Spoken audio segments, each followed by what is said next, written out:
의문의 변동에서 됐니? 네 번째 됐니? 예. 의문의 변동에서 그죠? 예. 네 번째 뭐가 있느냐 하게 되면은 축약이라는 것이 있더라라는 것 됐습니까? 예.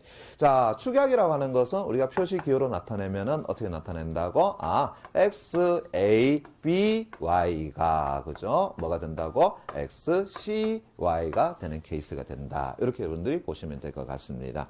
그럼 이게 무슨 얘기냐? 자, 일단은 축약은 우리가 크게 무엇과 무엇을 나눠진다? 축약이라는 것과 그 다음에 모음 축약으로 나눠볼 수 있는데 자음 축약이라고 하는 것은 딱 하나만 보시면 되는 것 같아. 뭐냐라고 한다 그러면은 거센 소리 대기라고 이야기하더라. 됐니? 예. 그럼 다시 갑시다. 거센 소리는 어떤 것이 있다라고 이야기했었지? 피카츄탕이라고 이야기했었죠. 그죠? 예. 그래서 거센 소리는 츠크트프라는 것이 있더라라고 보시면 될 것 같아. 그러면 이제 어떤 것이 있느냐라고 이야기한다면 자, 이거 잠깐 볼까요? 예. 여기에다가 자, 좋고 이랬단 말이야. 그죠? 예. 자, 그래 보게 되면은 발음상으로는 어떻게 된다고요? 좋고라고 발음이 되더라. 이렇게 이야기할 수 있겠네. 그죠? 오케이. 그러면 다시 갑시다. 앞에 나와 있는 조를 가지고 제가 X라고 놓고요. 그죠? 예. 히읗을 가지고 A라고 놓고요. 그 다음에 여기에 기역을 가지고 B라고 놓고요. 그 다음 O를 가지고 제가 Y로 놨습니다. 됐니? 예. 그럼 다시 갑시다. 조는 당연히 뭐가 된다? X가 되고, 그죠? 그 다음에 O는 당연히 Y가 되고요.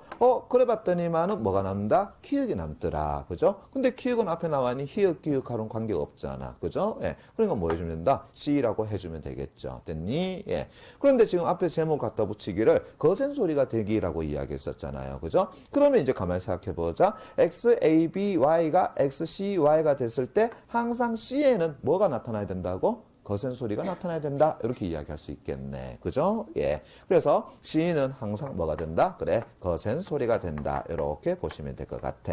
자, 그러면서 다시 한번 봅시다. 시험 문제 뭐가 나오느냐 하게 되면은, 자, 히읗에다가 기역이 만나가지고 키역, 다시 말한다면 거센 소리가 됐는데, 여기서 이제 OX 퀴즈 갑시다. 키역에는 히읗의 음가가 사라지고 없다. OX. 다시 갑니다. 키읔에는 히읗의 음가가 없다. 됐니? 예. OX. O입니까? X입니까? 키읔에는 히읗의 음가가 없다. OX. X? 그러면 키읔에 히읗의 음가가 있다는 이야기야? 본인은 어떻게 생각해요? 키읔에는 히읗의 음가가 있을까요? 없을까요? 없을 것 같아요. 본인은 어때요? 있을까? 없을까요? 있어요? 자, 이건 이렇게 생각하면 될 것 같아. 자, 얘가 설탕물입니다. 됐니? 예. 자, 그럼 다시 어떻게 봐? 그래, 분석해보자. 그럼 뭐 들어가 있어? 설탕하고 물이 들어가 있는 거 똑같지 뭐.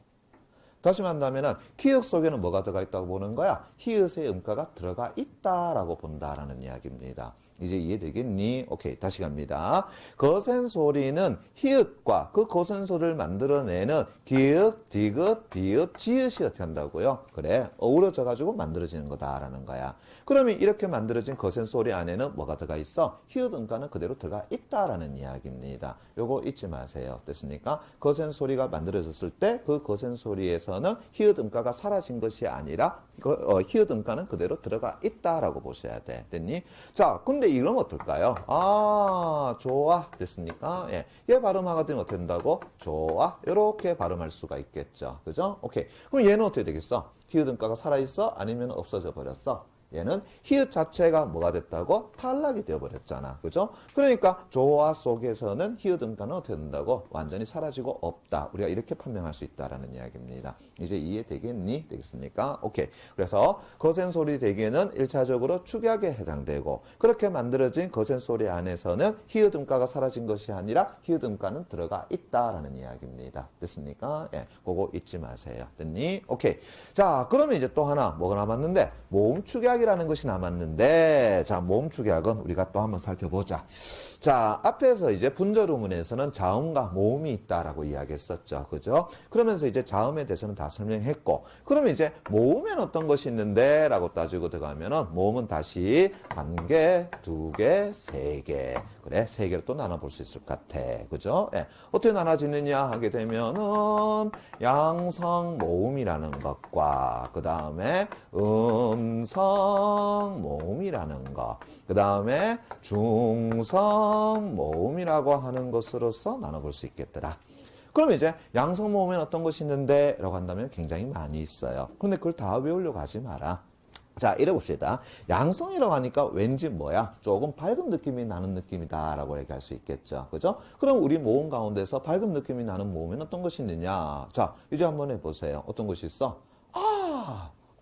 이래 되잖아요. 됐습니까? 그래. 양성 모음에는 대표적인 것이 뭐가 있다고요? 아와 오다. 이렇게 여러분들 보시면 될 것 같아요. 됐니? 오케이. 그러면 다시 여기에다가 한 핵씩을 더하더라도 걔들은 뭐가 된다고요? 결국은 또 양성이 되는 겁니다. 그래서 아에다가 한 핵 더하니까 야 역시 양성인 거고요. 그 다음에 예 역시 마찬가지인 거고요. 그 다음에 한 핵 더 해봅시다. 요 어떻게 한다고요? 그래 양성인 것이고요. 자, 요거 두 개 딱 합쳤더니만은 어떻게 한다고요? 와, 이렇게 돼버리죠. 얘도 역시 마찬가지로 뭐가 된다고요? 양성이다라고 보시면 될 것 같아. 그죠? 예. 자, 저거를 보아 이런단 말이야. 됐습니까? 예. 그런데 얘 둘이 합치니까 저거를 봐 이렇게 되겠네. 맞니? 오케이. 요게 바로 뭐냐라고 한다 그러면은 모음과 모음이 합쳐가지고 뭐라고 했다고? 와가 되었으니까 얘를 가지고 우리는 뭐라 그래? 그래? 모음 축약이다. 이렇게 이야기하는 겁니다. 이제 이해되겠니? 되겠습니까? 예. 그래서 모음 축약은 너무나 간단해가지고 그동안 시험 문제에서는 일종의 감자처럼 그냥 하나씩 딱 등장할 뿐입니다. 됐니? 실제로 문제하고의 관련성은 그렇게 많지가 않아. 됐니? 너무나 쉽잖아요. 그죠? 오케이. 자, 그러면 될 것 같고. 그러면 이제 음성 모음엔 어떤 것이 있느냐라고 이야기한다 그러면은 음성 모음은 앞에 양성 모음이 조금 밝은 느낌이라 그랬으니까 음성 모음은 조금 더 어두운 느낌이 들겠지. 그럼 우리 모음 가운데서 좀 어두운 느낌이 나는 게 어떤 것이 있을까? 이런 거 아니겠어? 이런 거잖아요. 됐습니까? 예. 그걸 여러분들이 밝게 해보세요. 이상하잖아요. 그죠? 예. 이상하잖아요. 이상하잖아. 그죠? 예. 그래서, 됐습니까? 예. 가 대표적인 뭐가 된다고요? 음성 모음에 속한다. 이래 보시면 될 것 같아. 그럼 여기서 이제 한 해씩 더 해보세요. 역시 마찬가지죠. 어떻게 한다고요? 음성 모음인 거고요. 그 다음에 음성 모음인 거고요. 음성 모음인 거고요. 됐습니까? 전부 다 뭐가 된다고요? 다 음성 모음이다라고 보시면 될 것 같아요. 됐니? 예. 자, 그러면 중성 모음에 어떤 것이 있느냐라고 한다 그러면은 그래 이라는 것이 중성 모음에 속한다 이렇게 보시면 될 것 같아. 그런데 여러분들이 학교에서 배웠을 때에 이 모음을 가지고 음성 모음에 갖다 놓은 케이스가 있을 겁니다. 됐니? 예. 저작년 EBS 교재에서 문법 강의에 보게 되면 이 모음을 가지고 뭐에 갖다 집어넣냐 그러면 음성 모음에 갖다 집어넣은 케이스가 있었어. 그게 틀린 거 아닙니다. 예. 중세국어에서는 이 모음을 어디 갖다 집어넣었어? 음성 모음에 갖다 집어넣었기 때문에 그런 거야. 됐습니까? 그래서 우리가 모음을 가지고 두 개로 나누게 되면은 양성과 음성을 나눌 수 있겠죠. 그러면 이는 어디에 갖다 집어넣는다고? 음성 모음에 갖다 집어넣습니다. 됐니? 그래서 양성에 가까운 것이 아니라 음성에 가까워서 이 모음은 우리가 음성에 갖다 집어넣는다라는 것. 됐니? 예. 그렇게 갖다 집어넣어도 사실상 관계는 없다라는 것만 알아두시면 될 것 같습니다. 됐니? 예.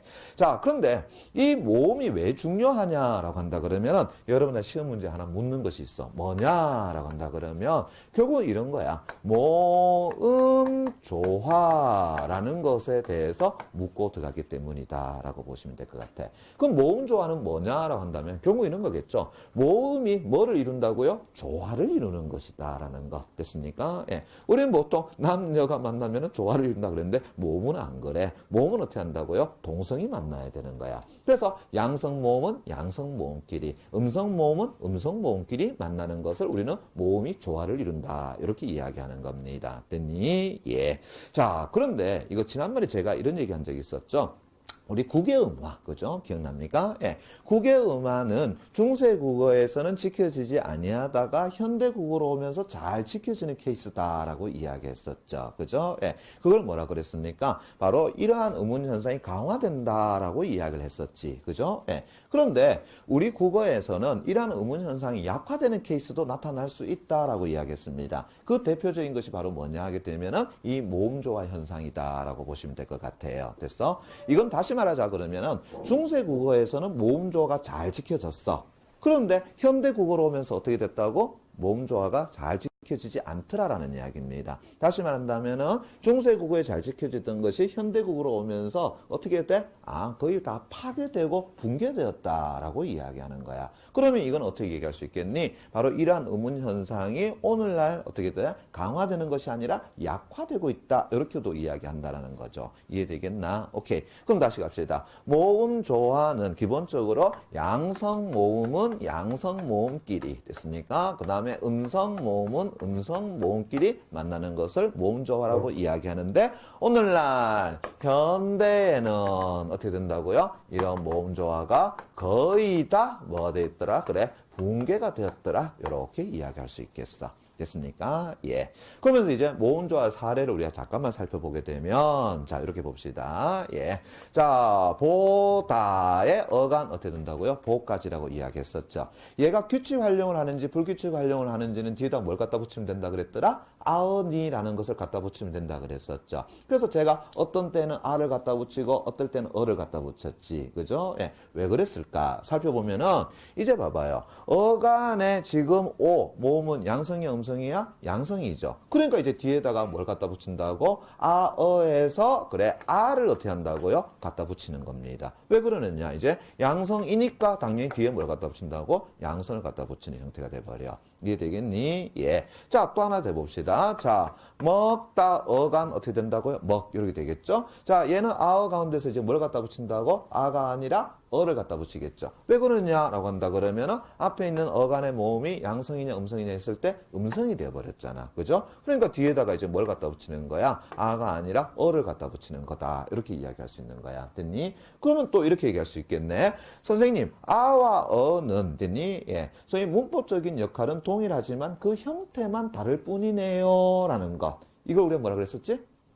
이 형태라고 이야기했었죠. 됐습니까? 그러면 다시 갑시다. 결국은 아와 어는 어떻게 해서 달라지는데 하니까 결국은 앞에 있는 어간의 모음에 뭘 받는다고? 영향을 받는다. 그럼 다시 이 모음은 음운이 맞아 안 맞아? 음운 맞죠. 그죠? 그래가지고 앞에 있는 됐나? 혹은 뒤에 있는 음운의 영향을 받아서 형태만 달라질 뿐이다. 이걸 지난번 뭐라 그랬었지? 음운론적 이 형태 이렇게 이야기했었잖아요. 이제 이해되겠니? 예. 바로 그 이야기입니다. 그래서 얘들 같은 경우가 뭐가 된다고? 모음조화가 잘 지켜준 사례가 된다. 이렇게 보시면 될 것 같아. 자, 그럼 하나만 더 해봅시다. 여기에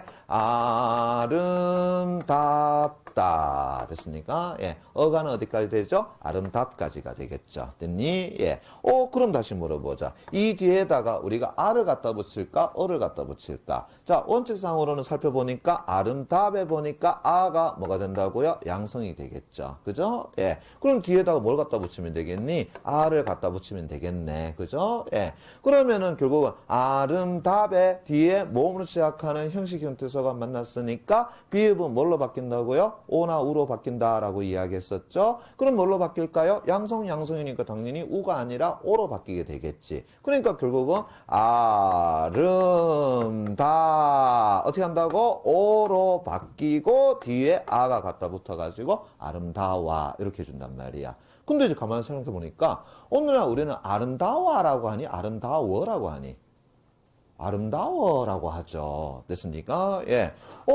그런데 뒤에 보니까 이제 뭘 갖다 붙인 거야? 아가 아니라 어를 갖다 붙여버렸단 말이야. 됐습니까? 예. 왜 그랬을까? 그래. 바로 이러한 모음 조화가 이제 붕괴가 돼버린 형태가 돼버린다. 이렇게 얘기할 수 있는 거야. 됐습니까? 예. 그럼 이제 이렇게 봅시다. 오늘날 모음 조화는 거의 다가 붕괴가 다 됐는데 그래도 어떻게 한다고요? 일부는 남아있더라라는 거죠. 그럼 어디에 남아있는데? 자, 보세요. 거의 붕괴 다 되었지만 일부의 일부의 서술어와 됐습니까? 예. 일부의 음성 상징어에는 어떻게 한다고요? 아직 됐나? 예. 지켜지고 있더라라는 거. 이해되겠니? 예. 그러니까 이걸 제외한 나머지는 다 어떻게 된다고? 거의 다 붕괴가 다 됐다라고 이야기하면 돼. 됐어? 그래서 보시면은 여기 정도는 어떻게 한다고요? 모음조가 그래도 남아있단 말이야. 그런데 얘들 넘어가니까 어떻게 한다고요? 붕괴가 되어있더라라는 거죠. 그래서 일부의 서술어에 아직까지 모음조가 남아있고요. 그 다음에 음성상징어는 지난번에 했었잖아. 뭐였더라고? 의성어와 의태어라고 이야기했었지. 그죠? 어때요? 파도가 철썩철썩 됐습니까? 아이들이 뜀박질을 하는데 폴짝폴짝. 자, 어때? 전부 다 음성, 양성 해가지고 모음조는 아직까지 지켜지고 있다는 걸 알 수 있겠죠. 됐습니까? 예. 그래서 일부의 서술어와 일부의 음성상징어에서는 아직까지 모음조화 시켜지고 있더라. 허나 그 웬만한 것에서는 거의 다 붕괴가 다 됐다라고 이야기하는 겁니다. 자, 그런데 이제 시험 문제에서는 또 뭘 묻고 들어가느냐 하게 되면 그럼 선생님 모음조화가 붕괴가 되는데 그 모음조화가 어느 순간 탁 붕괴가 됐나요? 아니면 그 모음조화가 붕괴되는 하나의 과정이 있나요? 이렇게 묻고 들어간단 말이야. 됐니? 예, 어떨 것 같아요? 그렇죠? 탁 되지는 않단 말이야. 어느 순간 무 자르시 탁 어떻게 한다고요? 붕괴되지는 않습니다. 서서히 어떻게 한다고요? 그것이 붕괴되어 가더라라는 이야기입니다. 됐니? 그러면 이제 여러분들이 아셔야 될 건 뭐냐 하게 되면은 이러한 모음조화의 붕괴에 뭐가 된다고? 과정이라는 것을 여러분들이 익혀둘 필요가 있더라. 이렇게 보시면 될 것 같아. 됐니? 그럼 이제 모음조화의 붕괴 과정은 몇 단계를 거치는데? 라고 한다 그러면은 2개의 단계를 거치면 된다. 이렇게 보시면 될 것 같아요. 됐습니까? 예. 자, 그걸 이제 설명해 드리는데, 자, 저 설명 내용 잘 보세요. 교재 다 있습니다. 예. 자, 예를 들어서 여기에다가, 자, 하날이라는 단어가 있다라고 보자. 됐니? 예. 자, 가만히 살펴보니까 오늘날은 쓰지 않는 모음이 하나 들어가 있죠? 뭐라고 읽지? 아래, 아. 이렇게 되잖아요. 그죠? 예. 역시 마찬가지로 아래, 아. 됐습니까? 예. 양성인지 음성인지 잘 모르겠는데, 일단은 2개가 같이 쓰였으니까 어떻게 된다고? 모음조화는 지켜지고 있다라고 이야기할 수 있겠죠. 근데 우리가 지금 뭐를 읽었어? 아래 아라고 읽었으니까 양성이겠어? 음성이겠어? 양성이겠죠. 됐니? 그래 본다면은 예, 양성 모음과 양성 모음이 만났으니까 모음조가 잘 지켜지더라라는 이야기야. 언제? 중세 국어 시대에는. 됐습니까? 예. 자, 그런데 이제 어떻게 바뀌냐 하게 되면 잘 보세요. 둘째 음절 됐니? 둘째 음절 이하의 무엇이 그래 아래아가 됐습니까? 예. 먼저 뭘로 바뀌냐라고 한다 그러면은 음성 모음인 됐습니까? 예. 또는 어떻게 한다고요?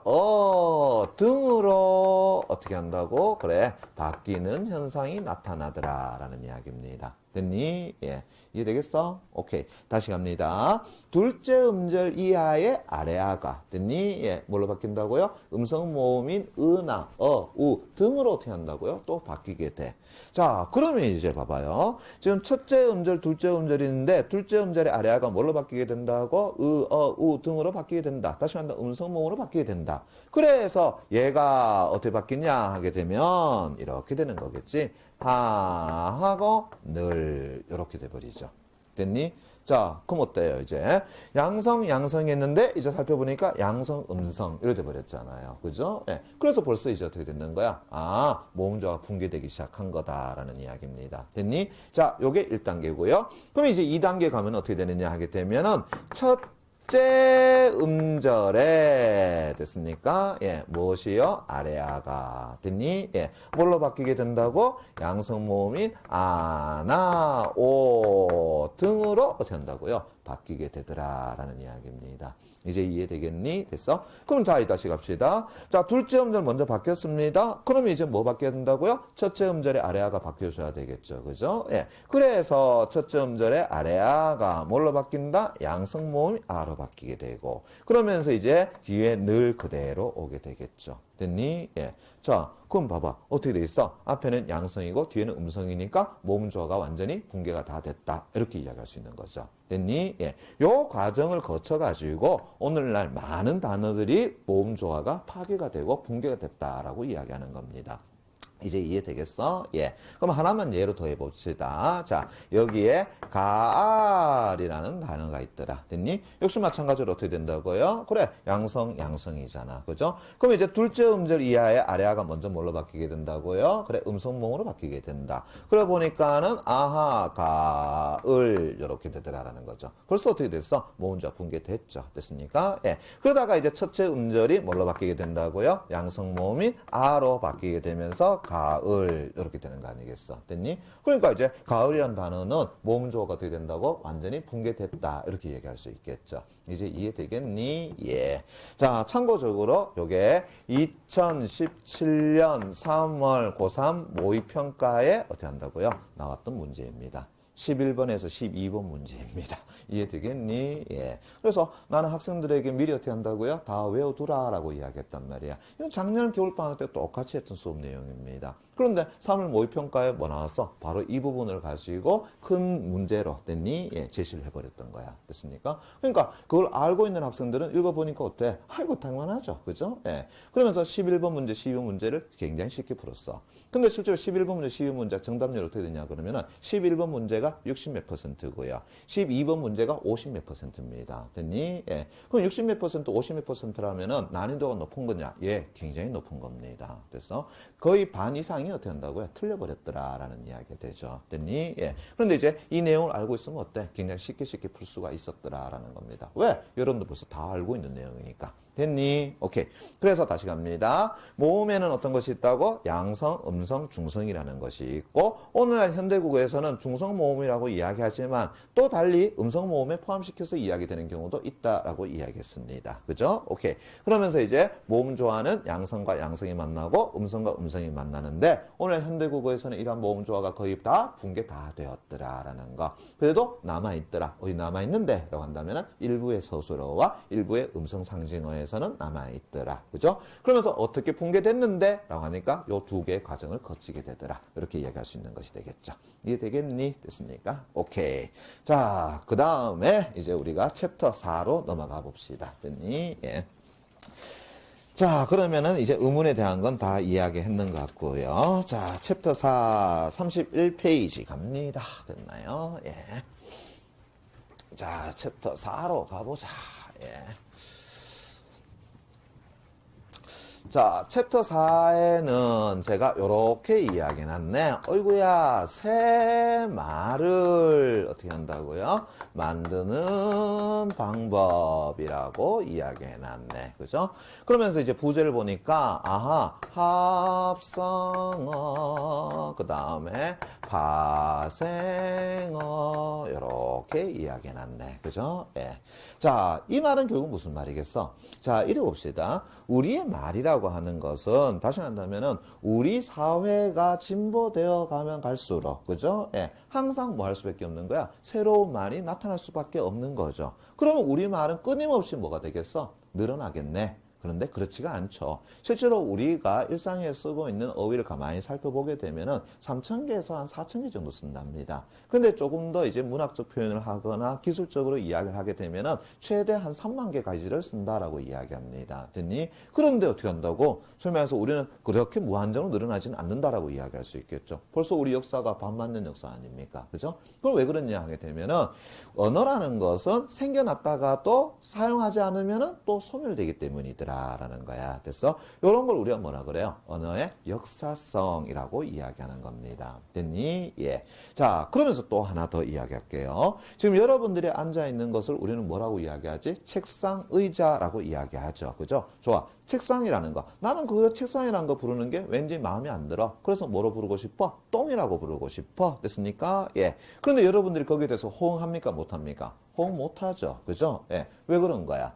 다시 말한다면 우리는 이렇게 앉아서 공부하는 이 기구 혹은 이 가구를 뭐라 부르자 약속했어? 책상이라고 부르자고 약속을 했다라는 겁니다. 됐니? 예. 그래서 누군가 그걸 바꾸자 해가지고 바꿔지는 것이 아니더라는 이야기죠. 요걸 우리가 뭐냐 그러면 언어의 사회성이라고 이야기하는 겁니다. 됐니? 예. 자, 또 하나 더. 우리의 말이라는 것은 끊임없이 늘어나겠지만 실제는 어떻게 한다고요? 그렇게 되진 않는다라는 거죠. 완전히 새로운 단어를 만들어낼 수도 있지만 기존에 있던 단어를 가지고 새로운 말을 만들어낼 수 있다라는 겁니다. 이걸 뭐라고 하냐면 언어의 경제성이라고 이야기하는 겁니다. 됐니? 예. 참고적으로 이건 알아두시기 바랍니다. 몇 년 전에 여기 한번 잠깐 시험을 나온 적이 있었어. 됐니? 예. 가장 기본적인 내용인데 불구하고, 그죠? 그런데 이제는 거의 안 나온다라고 보시면 될 것 같아요. 참고적으로만 알아두시면 될 것 같아. 그럼 오늘 여러분들한테 얘기하고 싶은 것은 완전히 새로운 말을 만들어내느냐 하게 되면 그렇지 아니하고 기존에 있던 단어를 가지고 새로운 말을 만들어내는 방법, 그걸 우리가 한번 알아보자라는 이야기입니다. 됐니? 오케이. 바로 언어의 경제성을 가지고 이야기되는 부분이야. 자, 그럼 다시 이제 합성어와 파생어라고 하는 것이 있는데, 자, 합성어는 무엇이며, 그죠? 예. 그 다음에 파생어는 무엇이냐. 자, 이걸 우리가 한번 알아보자라는 이야기야.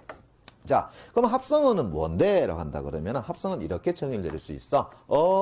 어근에다가 어근의 결합이다. 이렇게 이야기할 수 있다라는 겁니다. 됐니? 야, 재밌다. 왜? 우리는 아직은 어근은 안 배웠는데 이전에 뭘 배웠어요? 어간과 어미라는 개념을 배웠었죠. 그죠? 어간, 어미 개념은 어디에만 통용된다고? 용언에만 해당된다라고 이야기했습니다. 그러면서 어간을 가지고 정의 내릴 때 활용 가능한 부분까지를 어간이라고 그러고 어간을 제외한 나머지를 가지고 우리는 어미라고 이야기했었죠. 근데 지금 오늘 뭐 나왔어? 어근이란 말이 나왔단 말이야. 아무래도 여러분들이 어근, 어간 개념을 헷갈리는 것이 바로 이것 때문인가 아닌가라는 생각이 들어. 됐니? 예. 왜 그러냐? 이제 어근은 어떻게 정의를 내리냐라고 한다 그러면 의미를 가지고 있는 요소다. 이렇게 이야기합니다. 됐니? 예. 그러면 우리 품사 가운데서 의미를 가지고 있는 것들 많죠. 기본적으로 명사 어때요? 의미를 가지고 있죠. 그러면 그 명사의 그 의미를 가지고 있는 부분을 우리는 다시 뭐라고 부를 수 있어? 어근이라고도 할 수 있다라는 겁니다. 됐나? 예. 그러면은 책 어때요? 의미를 가지고 있으니까 그 자체가 하나의 뭐가 된다고? 어근이 되겠죠. 됐습니까? 의자 어떻게 된다고요? 역시 마찬가지로 그 자체로 하나의 의미를 가지고 있으니까 어근이 된다라고 이야기할 수 있겠죠. 됐습니까? 예. 그럼 이렇게 되겠네요. 어근은 우리가 용언에만 해당되는 것이 아니라 체언도 해당되고, 그죠? 예. 그 다음에 수식어에도 해당된다. 이렇게 볼 수 있지 않겠니? 그럼 용언에 해당되니? 그래, 용언도 이제 해당될 수 있다는 거 보여줄게요. 자, 예를 들어 가지고, 자, 사랑하다라고 이야기했을 때, 자, 일단은 용언이니까 어간 의미 개념으로서 적용시킬 수가 있겠죠. 그럼 어간이라고 한다면 어디까지 된다고? 사랑하고 이렇게 되겠죠. 됐습니까? 그래서 이 부분이 뭐가 된다고? 어간이다 이렇게 이야기할 수 있을 것 같고, 그 다음 어간을 제한 나머지 다를 가지고 뭐라 그런다? 어미다 이렇게 이야기할 수 있겠네. 그죠? 그런데 가만히 살펴보니까 이 사랑하다에서 의미를 가지고 있는 부분이 또 보이더라라는 거야. 뭐냐 했더니만은 사랑이라는 것이 의미를 가지고 있는 것처럼 보이더라라는 거죠. 그러면은 얘가 이제 뭐가 된다고요? 어근이 된다. 이렇게 이야기할 수 있다라는 겁니다. 됐니? 예. 자, 그러면은 이 사랑하다라는 것은 어근과 어간이 어떻게 한다고요? 다르다라고 이야기할 수 있겠죠. 그죠? 자, 근데 또 하나 더 보자. 자, 여기에 먹다라는 용언이 있더라. 동사가 되겠죠. 그죠? 자, 어간은 어디까지 되지? 역시 활용 가능한 부분까지라고 했으니까 뭐까지가 되겠네. 그래서 얘가 뭐가 된다고요? 어간이 될 거고요. 그다음 어간을 제외한 나머지를 가지고 어미라 그랬으니까 다는 어미가 될 것이고요. 맞습니까? 예. 그런데 이 먹다라는 것을 가지고 먹고, 먹어, 먹으니, 먹어서 됐습니까? 예. 그렇게 활용시켜 봤어. 근데 의미는 역시 마찬가지로 먹다의 의미를 가지고 있더라라는 거죠. 그럼 무엇 때문에 그런 거야? 바로 앞에 있는 먹이라는 말 때문에 그렇더라. 이렇게 얘기할 수 있겠네. 그죠? 오케이. 그러면 이 먹이라는 것이 뭐라고요? 우리가 영어로 얘기하는 eat의 개념을 가지고 있다. eat의 의미를 가지고 있으니까 얘를 가지고 뭐라고도 이야기할 수 있겠어? 어근이라고도 이야기할 수 있겠네. 됐니? 오케이. 그러면은 지금 먹다 같은 경우는 어간과 어근이 어떻게 한다고요? 동일한 케이스가 된다. 이렇게 볼 수 있겠죠. 됐니? 오케이. 그래서 다시 정리하자 그러면 어근은 결국 뭐가 된다고요? 의미를 가지고 있는 요소를 전부 다 우리는 어근이라고 이야기하더라라는 겁니다. 이제 이해되겠니? 그러면 다시 그걸 제외하고 나면은 이제 용어는 다시 뭘로 나눠진다고? 어간, 어미 이렇게 나눠지는 거죠. 됐습니까? 예. 그래서 다시 갑니다. 용언에서만 항상 뭐가 나타난다고? 어간, 어미 개념입니다. 됐니? 예. 체언은 그런 것이 나타나지 않습니다. 됐습니까? 예. 수식언에도 안 나타나고요. 관계언에도 안 나타나고요. 독립언에도 안 나타납니다. 됐습니까? 항상 어디에서만? 용언에서만 어간, 어미 개념이 나타나는 거다. 됐니? 예. 계속해서 말씀드리는 겁니다. 됐니? 예. 자, 그럼 다시 갑시다. 그럼 이제 합성어는 의미를 가지고 있는 요소인 어근과 어근의 결합이라고 하는데, 그런데 진짜 합성어를 가만히 살펴보면은 반드시 어근과 어근의 결합만이 나타나지는 않아요. 됐습니까? 예. 뭐냐라고 한다 그러면 어간과 그 다음에 어근의 결합이 나타나기도 하고, 됐니? 예. 또 어간과 뒤에 용언의 결합이 나타나기도 해. 됐니? 허나 우리가 이제 원칙적으로 이야기할 때는 어떻게 된다고요? 얘들을 생략하고 어근의 결합이 나타난다. 이렇게 이야기한단 말이야. 이제 이해되겠어? 그러다 보니까 여러분들이 조금 헷갈려 하는 것이다 라고 보시면 될 것 같아요. 됐니? 그래서 다시 어근과 어근의 결합이든 어간과 어근의 결합이든 그거는 신경 쓸 거 없어. 됐니? 예. 그냥 원칙만 어떻게 한다고요? 어근의 결합이다. 이렇게 보시면 될 것 같아. 됐나? 오케이. 자, 이 합성어는 그런데 다시 우리가 크게 또 두 가지 나눠볼 수 있단 말이야. 어떻게 나눠지느냐라고 한다 그러면 그 첫 번째가 의미의 결합 관계에 따라서 살펴볼 수가 있고, 됐니? 그 두 번째가 우리의 어문 규정이라고 하는 거, 그냥 줄여가지고 우리가 어법이라고 합시다. 혹은 문법이라고 합시다. 됐습니까? 예. 거기에 부합하는가의 여부로서 다시 합성어를 나눠볼 수 있겠더라라는 겁니다. 됐니? 예. 그럼 다시 갑시다. 의미의 결합 관계에서는 또 어떻게 나눠지는데 하니까, 어이구야, 얘는 또 다시 이렇게 나눠볼 수 있을 것 같아. 자, 다시 갑니다. 우리는 합성어는 크게 의미의 결합 관계에 따라서, 그 다음에 우리의 어문 규정, 다시 말한다면 어법, 문법에 부합하느냐 여부에 따라서 일단 나눠볼 수 있어. 자, 그 중에서 먼저 의미의 결합 관계에 따라 가지고 우리 한번 나눠보자라는 이야기입니다. 됐니? 예. 그럼 어떤 것이 있는데 그 첫 번째, 자, 요거 잠깐 볼게요. 예. 자, 여기에 리버의 의미를 가지고 있는 강, 됐습니까? 그럼 이 자체로 뭐가 되는 거야? 어근 되죠. 맞나? 예. 여기에다가 이제 마운틴의 의미를 가지고 있는 산, 됐습니까? 역시 마찬가지로 어근이 되겠죠. 자, 그 두 개가 만나가지고 뭐가 이루어졌더라? 그래, 강산이라는 말이 이루어져 있더라. 됐니? 예. 그러면은 이 강산이란 말은 어떤 의미인데? 라고 이야기한다면 이렇게 봅시다. 앞에 나와 있는 것을 어근 A라고 이야기하고 뒤에 있는 산을 가지고 B라고 이야기했을 때, 자, 만들어진 강과 산은, 됐니? 예. 그대로 A와 B의 의미를 어떻게 한다고요? 다 가지고 있다라는 것이죠. 어느 것 하나가 더 우수하거나 어느 하나가 더 위다라는 개념은 없죠. 두 개는 서로 뭐가 된다고요? 대등하다라고 이야기할 수 있겠네. 그죠? 그래서 이렇게 만들어진 강과 산, 강산이라는 합성어는 우리가 대등합성어 혹은 대등적 합성어라고 이야기를 하더라라는 이야기입니다. 이제 이해되겠니? 예. 이렇게 만들어진 합성어를 우리는 대등적 합성어 혹은 대등합성어라고 이야기한다. 됐니? 자, 그 다음에 또 갑니다. 여기에다가, 자, 책이라는 의미를 가지고 있는 어근과, 그 다음에 가방이라는 의미를 가지고 있는 어근이 만나가지고, 책가방이라는 말을 만들어냈더라. 됐니? 예. 그럼 자, 이 책가방은 이제 어떻게 되는데? 라고 따진다 그러면, 자, 책이라는 어근 A에다가, 가방이라는 어근 B에다가 만들어져서 책가방이 됐는데, 가만히 살펴보니까 이 책가방은 앞에 나와 있는 어근 하나의 의미 속에 어떻게 한다고요? 포함이 되더라라는 겁니다. 어디에 포함이 되겠니? 책에 포함이 되겠니? 가방에 포함되겠니? 하면은 가방에 포함되겠죠. 왜냐하면 가방 속에는 도시락 가방도 있고요, 여행 가방도 있고요, 신발 가방도 있고, 책 가방도 있잖아. 됐습니까? 예.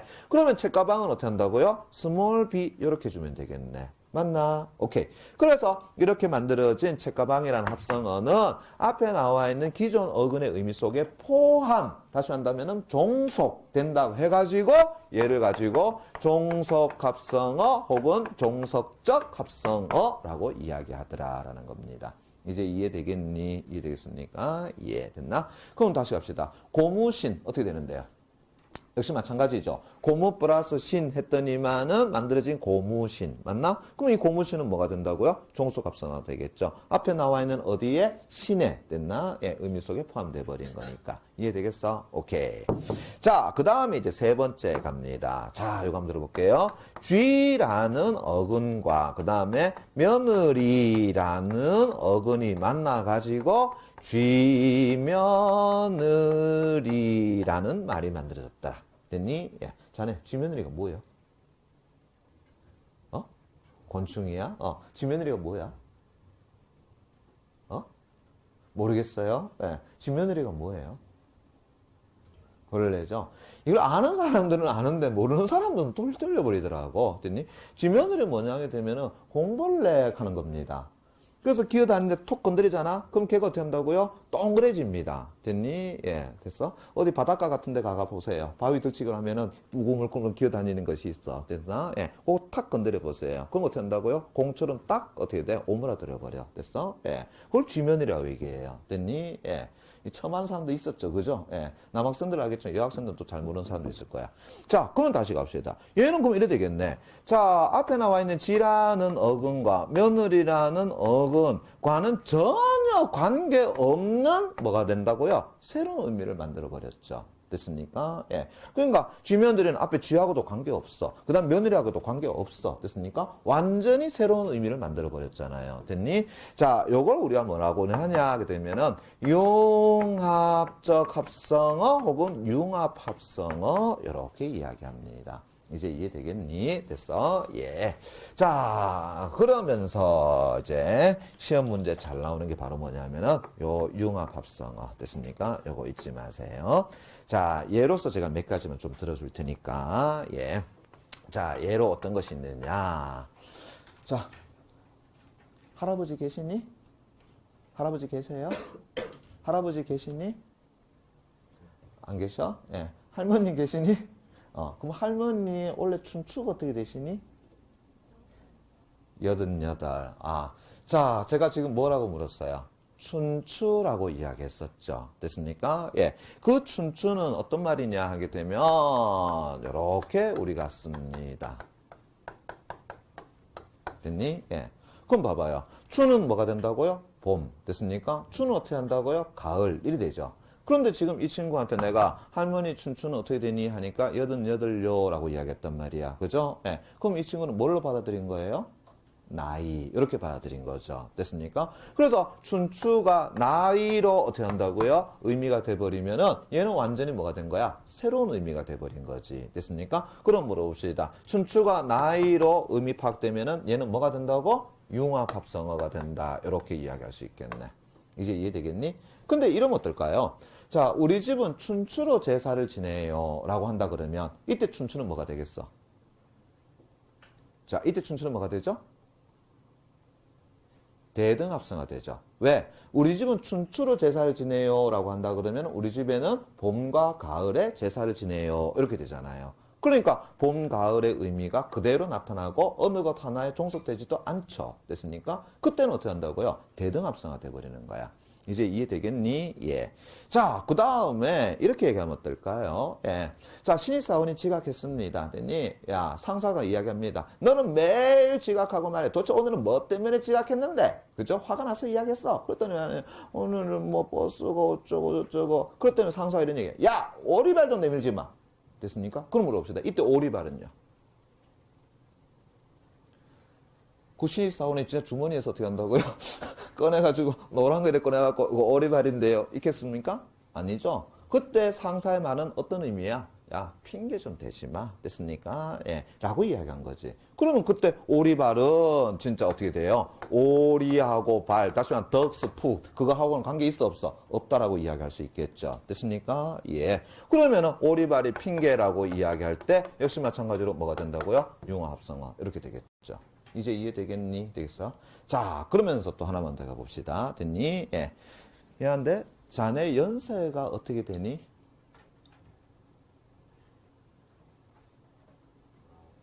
어?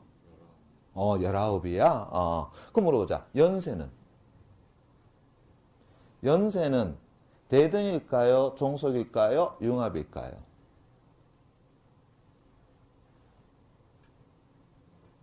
연세는 시험 문제 나니까 또 틀리지. 자, 봐봐요. 연세를 우리가 한자로 어떻게 쓰느냐. 자, 물어봅시다. 요거 무슨 뜻을 가지고 있지? 해년자라고 이야기하죠. 됐습니까? 예. 한 해, 두 해, 한 해, 두 해. 맞습니까? 예. 자, 세자 갑니다. 됐나? 예. 자, 요거 무슨 세자입니까? 역시 해세자입니다. 이해되겠니? 예. 그럼 결국 어떻게 돼? 해, 이래 되잖아요. 그죠? 예. 그런데 지금 이 친구, 뭐로 파악했지? 나이, 이렇게 파악돼 버렸죠. 됐습니까? 예. 그러니까 앞에 나와 있는 의미하고는 관계가 있어, 없어? 없잖아요. 전혀 다른 뭘 만들어냈어? 그래, C의 의미를 만들어냈죠. 그러면은 역시 연세도 나이로 쓰이게 되면 뭐가 된다고요? 융합합성어가 된다. 이렇게 되겠죠. 이제 이해되겠니? 예, 됐어. 예, 요거 조심하세요. 됐습니까? 예, 요것도 마찬가지일 거고요. 됐니? 그래서 춘추라는 것이 나이로 쓰이게 되면은 융합합성어이지만 봄, 가을이라는 의미를 쓰이게 되면은 뭐가 된다고? 그래, 대등합성어가 된다라는 거. 됐습니까? 그런 거 잊지 마시고요.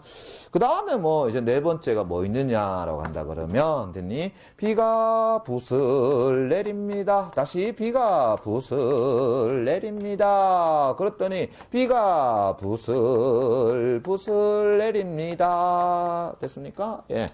그럼 얘는 어떻게 되는데? A에다가 결국은 A의 의미가 돼버렸죠. 됐습니까? 예. 이건 간단하지. 이걸 가지고 뭐라 그래? 반복적 합성어 혹은 반복 합성어. 이렇게 이야기하는 겁니다. 이제 이해되겠니? 예.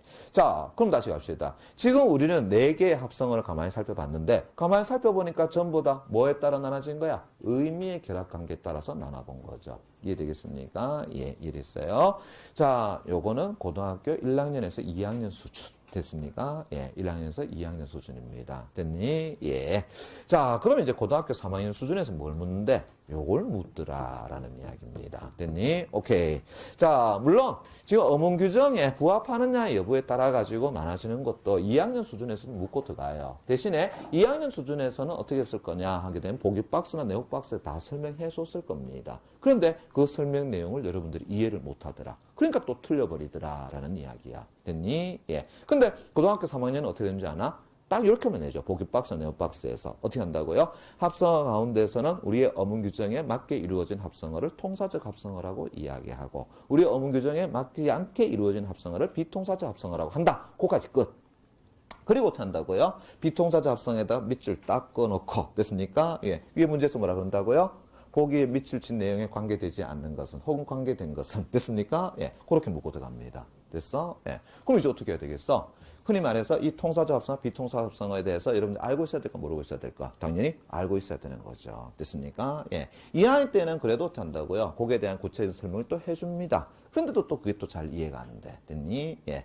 자, 오늘 정확하게 하고 넘어갑시다. 다시 갈게요. 자, 어문 규정에 부합하냐에 따라서 이 합성어는 크게 다시 또 두 가지 나눠지는 거야.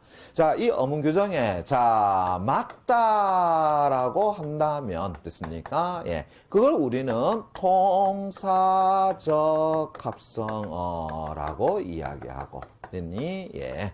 자, 우리 어문 규정에 맞지 않다라고 한다 그러면은 걔를 가지고 비통사적 합성어 이렇게 이야기합니다. 됐니? 예.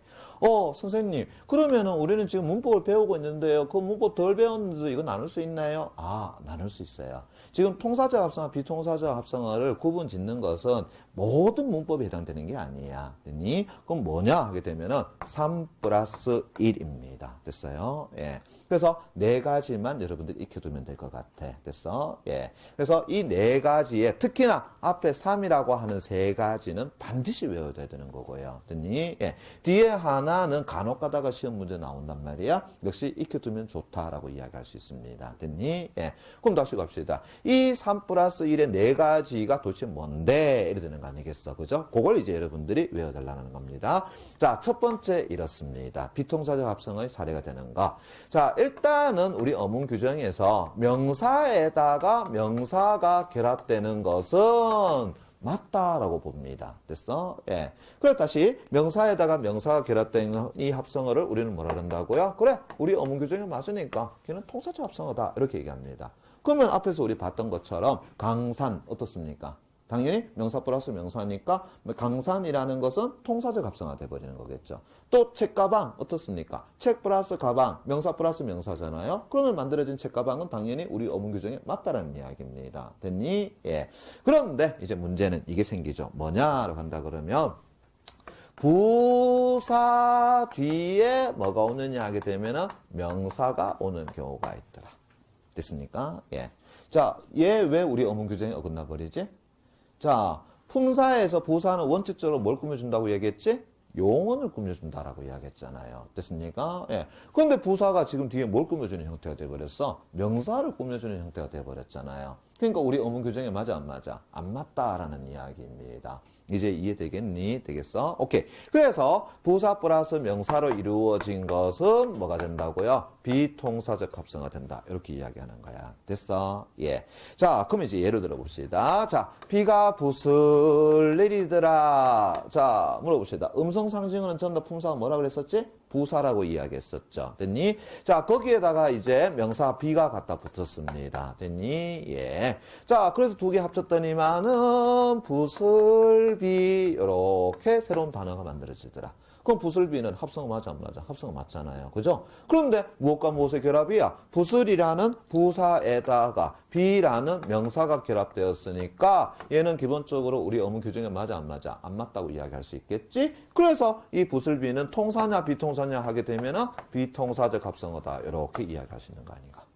이제 이해되겠니? 예, 됐어? 예. 자, 그럼 하나만 더 해봅시다. 자, 뭐냐라고 한다 그러면, 자, 그 사람은 일을 척척해. 됐습니까? 예, 척척. 역시 마찬가지 품사 뭐가 된다고요? 부사. 이렇게 이야기할 수 있겠죠. 됐니? 거기에다가 뒤에 뭘 갖다 붙이냐? 그래, 박사를 갖다 붙여보자. 그래서 만들어진 것이 뭐가 된다고? 척척 박사.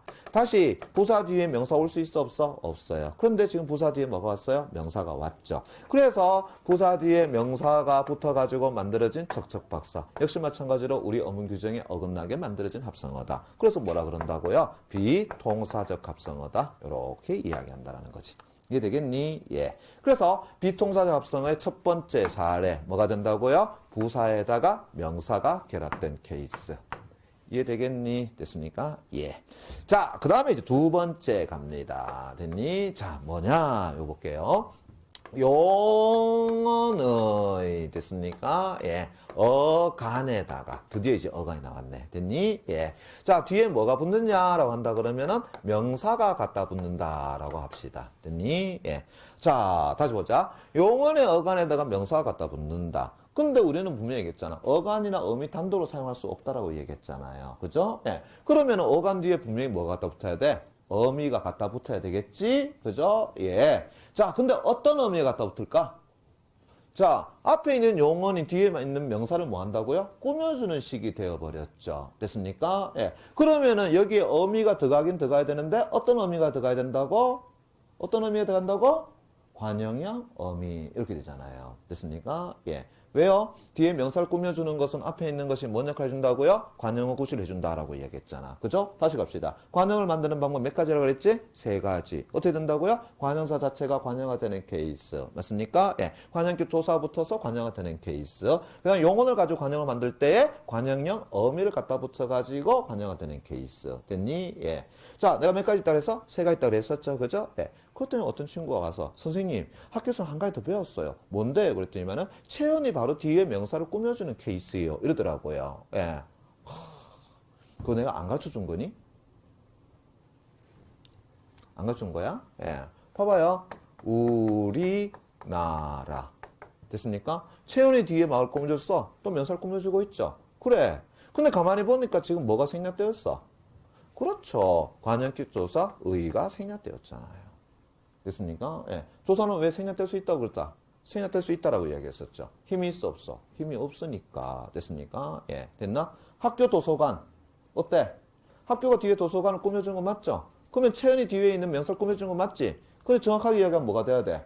학교의 도서관 이렇게 될 거 아니야. 됐어? 예. 됐니? 그래서 너무 많은 걸 외우려고 하지 마세요. 됐습니까? 예. 압축적으로 딱딱 해준 것만 정확하게 외워줄 수 있도록 해줘. 됐니? 오케이. 그럼 다시 갑시다. 앞에 있는 용언의 어간이 뒤에 명사를 꾸며준다 그랬으니까 분명히 어간 뒤에 어미가 들어가야 될 거고. 그럼 어떤 어미가 들어가냐라고 한다 그러면 관형형 뭐가 들어간다? 어미가 들어가줘야 되죠. 됐니? 예. 그럼 이제 예로 한번 들어보자. 자, 크다. 됐니? 예. 용언 어간 어디까지 된다고? 크까지가 되겠지. 그죠? 여기에다가 뒤에다가 뭘 갖다 붙여볼까? 집 갖다 붙여봅시다. 그럼 우린 크집이라고 얘기하니? 크집이라고 안 하죠. 뭐라고 그러지? 큰 집이라고 이야기하죠. 됐습니까? 예. 됐니? 큰 집이라고 이야기하더라. 맞아. 오케이. 그러면 다시 갑시다. 여기는 니은이 이제 뭐가 되는데요? 자, 앞에 크까지가 뭐가 된다고? 어간이 되는 거고요. 그 다음에 집이 뭐가 된다고요? 명사가 되겠죠. 그죠? 그러면 이제 니은은 뭐가 된다고? 어간 다음에 오는 게 뭐라 그랬니? 어미라 그랬죠. 근데 앞에 있는 큰이 뒤에 있는 집을 꾸며주니까 얘는 뭐가 된다고요? 관형형 어미. 이렇게 될 거 아이가. 됐니? 예. 하나 더 봅시다. 작다 플러스 집 해볼게요. 어떻게 된다고? 작은 집 이렇게 됐잖아요. 됐습니까? 예. 어간 작에다가 뒤에 뭐가 또 붙었다고? 관현염이 은이 갖다 붙어가지고 뒤에 있는 집을 꾸며주는 형태가 돼버렸죠. 됐습니까? 예. 이해되겠니? 예. 근데 내가 이렇게 얘기하면 어떨까? 여기 있는 관현염 어미가 뭐 한다고요? 생략이 되어버리더라 라는 이야기입니다. 그럼 생략되면 돼? 안 돼? 안 되죠. 왜요? 어간은 항상 어미하고 같이 가야 된다고 이야기했었잖아. 근데 어미가 생략되어 버리면은 그건 우리 어문 규정에 벗어나 버린 형태가 돼 버리지. 그죠? 자, 그런 게 있나? 예. 자, 요거 봅시다. 덥다. 됐습니까? 예. 어간 어디까지 되지? 덥까지. 이렇게 되겠죠. 됐니? 예. 자, 거기 뒤에다가 이제 밥을 갖다 붙여 봅니다. 됐니? 예. 자, 그러면은 우리는 덮은 밥이라고 해주는 게 정상적인 것 같은데 그렇게 안 하고 뭐라고 이야기해 주라? 그냥 덮밥이라고만 해버리죠. 됐나? 예. 그래 살펴보니까 용언 어간에다가 뒤에 명사가 왔는데 뭐가 없어 지금? 어미가 없네요. 맞습니까? 예. 어간 오게 되면 항상 뭐 따라와야 된다고요? 어미 따라와야 된다 그랬는데 어미가 없잖아. 뭐가 생략돼 버린 거야? 관형형 어미가 생략되어 버린 케이스가 된다. 이렇게 얘기할 수 있겠지. 그죠? 그렇다 그러면은 얘는 통사야 비통사냐 하게 되면은 얘는 비통사적 합성어 이렇게 돼 버리잖아요. 이제 이해되겠니? 됐어? 오케이. 자, 또 하나 해봅시다. 됐니? 자, 늦다. 됐습니까? 예. 늦다. 어간 어디까지 되지? 늦까지가 되겠죠. 맞습니까? 예. 자, 뒤에다가 이제 잠을 갖다 붙여봅니다. 됐니? 예. 그랬더니 우리는 늦은 잠이라고 안 하고 뭐라고 이야기하더라? 그냥 늦잠을 잤다. 이렇게 이야기하죠. 됐습니까? 오케이. 늦잠이라고 했어. 그럼 다시 가자. 용언 어간 뭐 나왔다고요? 는 나왔고요. 맞습니까? 예. 그 다음에 명사 뭐 나왔다고요? 잠 나왔더라.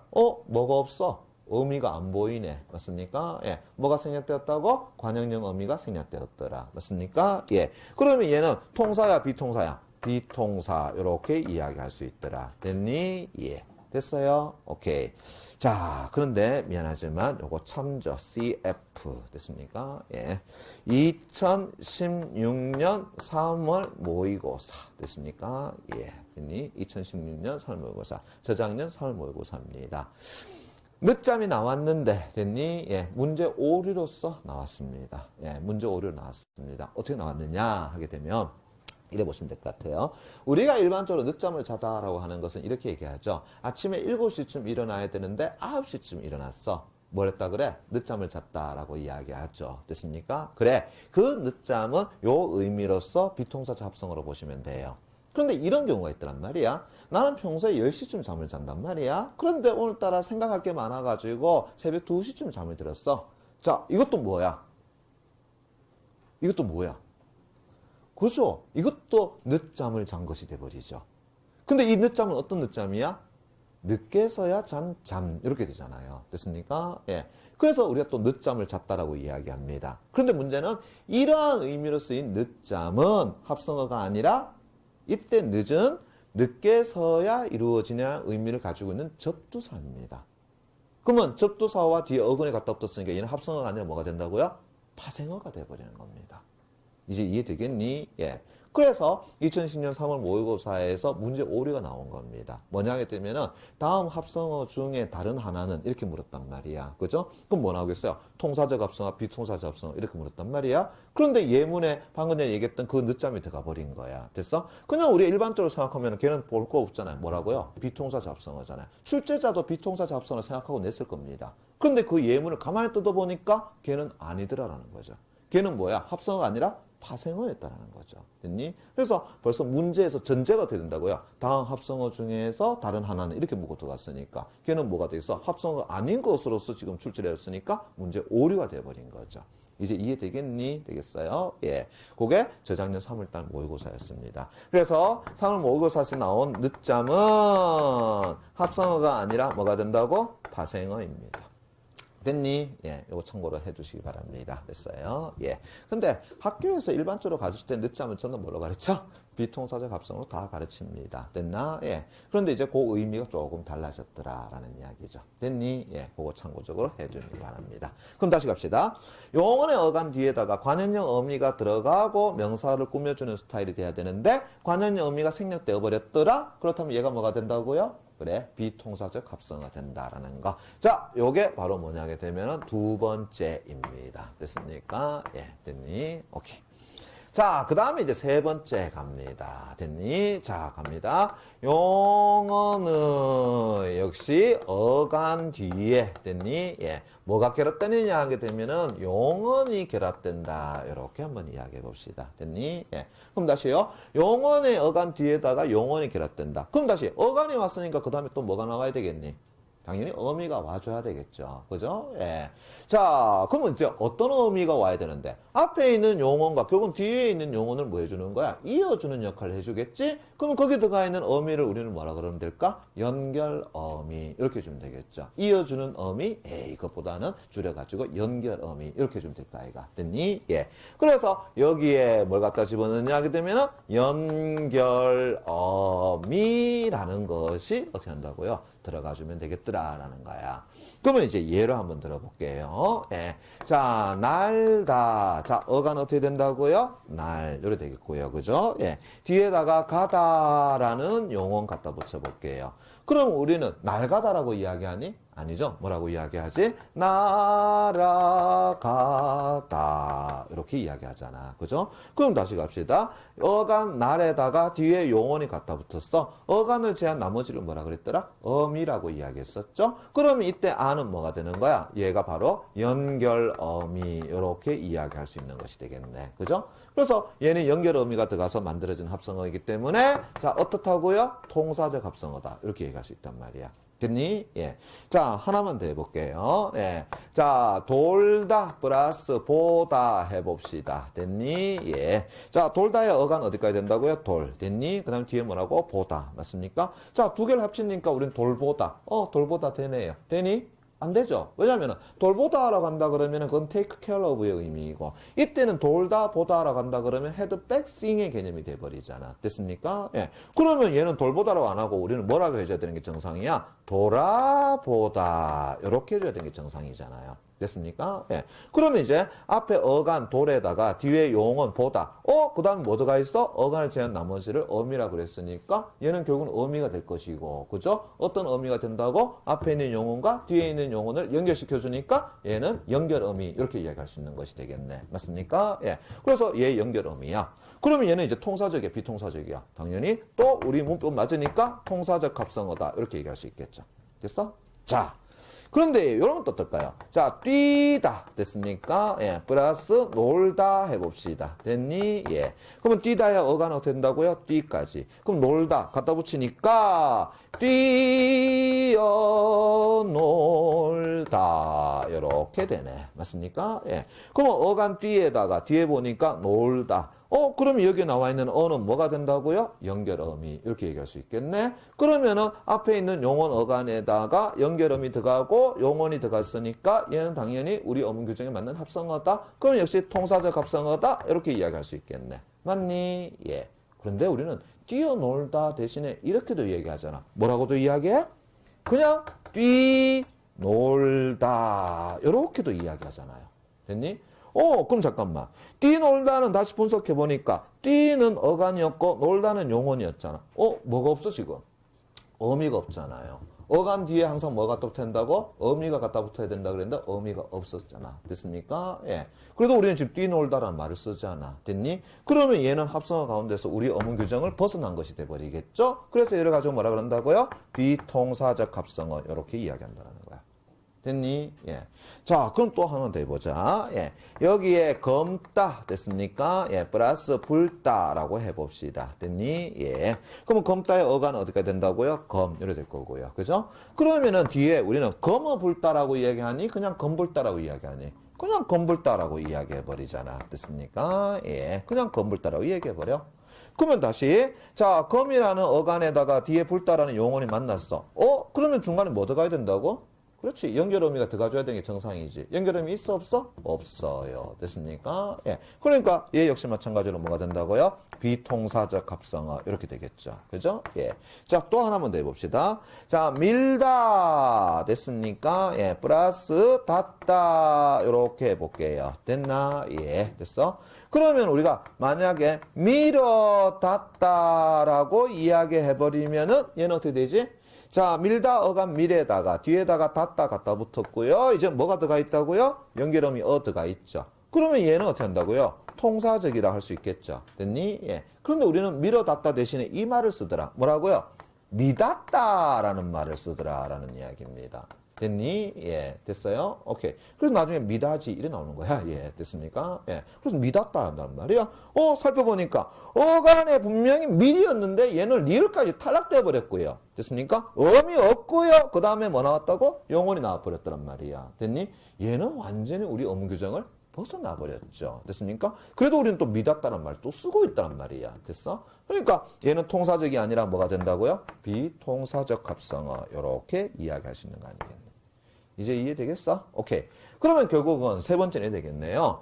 용언의 어간에 용언이 결합될 때 연결 어미가 어떻게 한다고요? 그래, 생략이 되어서 만들어지는 케이스가 있더라라는 거죠. 됐습니까? 그래, 이 연결 어미의 생략이 뭐가 된다고요? 세 번째가 되더라. 이렇게 얘기하는 겁니다.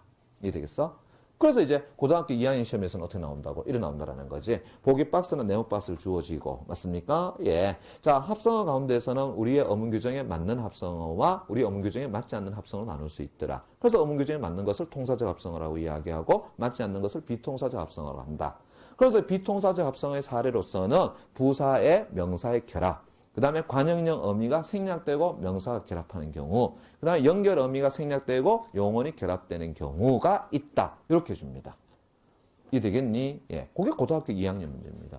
그러니까 왜 이 문제 틀리냐면 방금 얘기했던 것처럼 관형형 어미가 뭔지, 맞습니까? 연결 어미가 뭔지, 그게 왜 또 생략이 되는지, 맞습니까? 예. 그걸 여러분들이 헷갈려 했기 때문에 아마 틀렸지 않았겠느냐. 근데 고3 되면 이제 그거 설명해 줍니까? 3월달까지는 설명해 줄 수 있어요. 그러나 3월 넘어가면서부터는 어떻게 한다고? 그 설명을 안 해줍니다. 그러니까 어떻게 해야 되겠어? 여러분들 외워주셔야 되는 거죠. 됐습니까? 예. 자, 방금 전에 얘기했던 1, 2, 3가 가장 기본적인 세 가지입니다. 됐니? 예. 한 가지는 잠시 쉬었다가 하도록 하겠습니다. 됐죠? 자, 통사적 합성과 비통사적 합성을 나누는 것은 결국 기준이 되는 게 3 플러스 1이라고 이야기했었죠. 그죠? 예. 3에 대한 것은 요겁니다. 그런데 이제 나머지 1에 대한 것이 뭐냐라고 한다 그러면은 요거는 자주 나오는 것은 아닙니다만은 그래도 가끔 가다 한 번씩 나오더라라는 이야기입니다. 뭔데? 라고 한다 그러면 요거 잠깐만 지울게요. 예. 자, 요거는 전제로 먼저 이렇게 얘기합시다. 뭐냐라고 한다 그러면 바로 한자어 합성어라는 전제를 갖다 보실게요. 한자어 합성어에서입니다. 됐니? 예. 그 전제를 바탕으로 하는데, 자, 우리가 문장 성분의 순서를 가지고 이야기한다면은 서술어는 항상 어떻게 된다고? 맨 마지막에 나오게 되죠. 그래서 주어가 서술어 앞에 오고요. 목적어도 서술어 앞에 오고요. 부사어도 서술어 앞에 오고요. 그 다음 보어도 서술어 앞에 오죠. 맞습니까? 그래서 예를 들자 그러면 우리가 책을 어떻게 한다고요? 읽다. 됐습니까? 예. 또는 어떻게 한다고요? 산을 오르다 라고 하는 것이 기본적으로 우리 문법 내용입니다. 그죠? 예. 서술은 어디에? 맨 마지막에.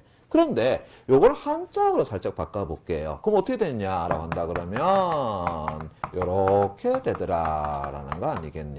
됐나? 예. 뭐라 읽죠? 독서라고 읽죠. 맞습니까? 근데 이 독서라는 한자 어플을 해봤더니만 어떻게 된다고? 독이라는 것은 읽다가 되고요. 서가 결국은 뭐가 된다고요? 책. 이렇게 돼버리잖아. 그죠? 그래 봤더니만은 서술어가 목적어의 앞에 온 케이스가 돼버렸죠. 됐습니까? 예. 그러니까 우리 어문 규정이 맞아, 안 맞아? 안 맞다라는 이야기입니다. 됐니? 예. 자, 산을 오르다도 마찬가지입니다. 이걸 한자어로 설명하게 되면은 요렇게 쓸 수 있다. 뭐라고 하느냐? 등산이라고 이야기하죠. 됐니? 그때 등이 뭐냐라고 한다면 오르다라는 뜻을 가지고 있고 산이 결국은 뭐가 된다고요? 산. 이렇게 되잖아요.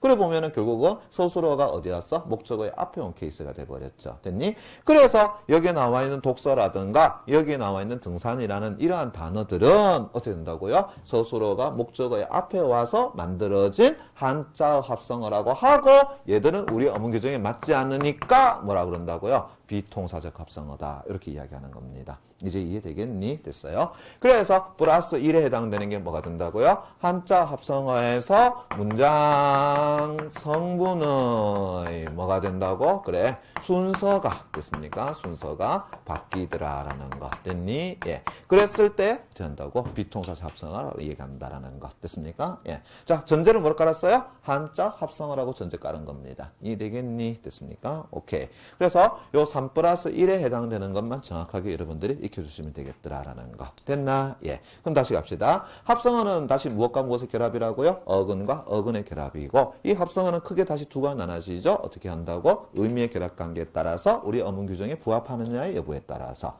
자, 의미의 결합관계는 다시 네 가지 나눠지죠. 어떻게? 대등, 종석, 융합, 반복, 합성어. 맞습니까? 그 다음에 우리 어문 규정에 부합하느냐의 여부에 따라 가지고 어문 규정에 맞다라고 한다면 통사적 합성어, 맞지 않다라고 한다면 비통사적 합성어. 그것을 나누는 기준은 3 플러스 1. 그 첫 번째는 부사 플러스 명사. 그 두 번째는 용언의 관형형 의미가 생략되고 뒤에 명사를 꾸며주는 케이스.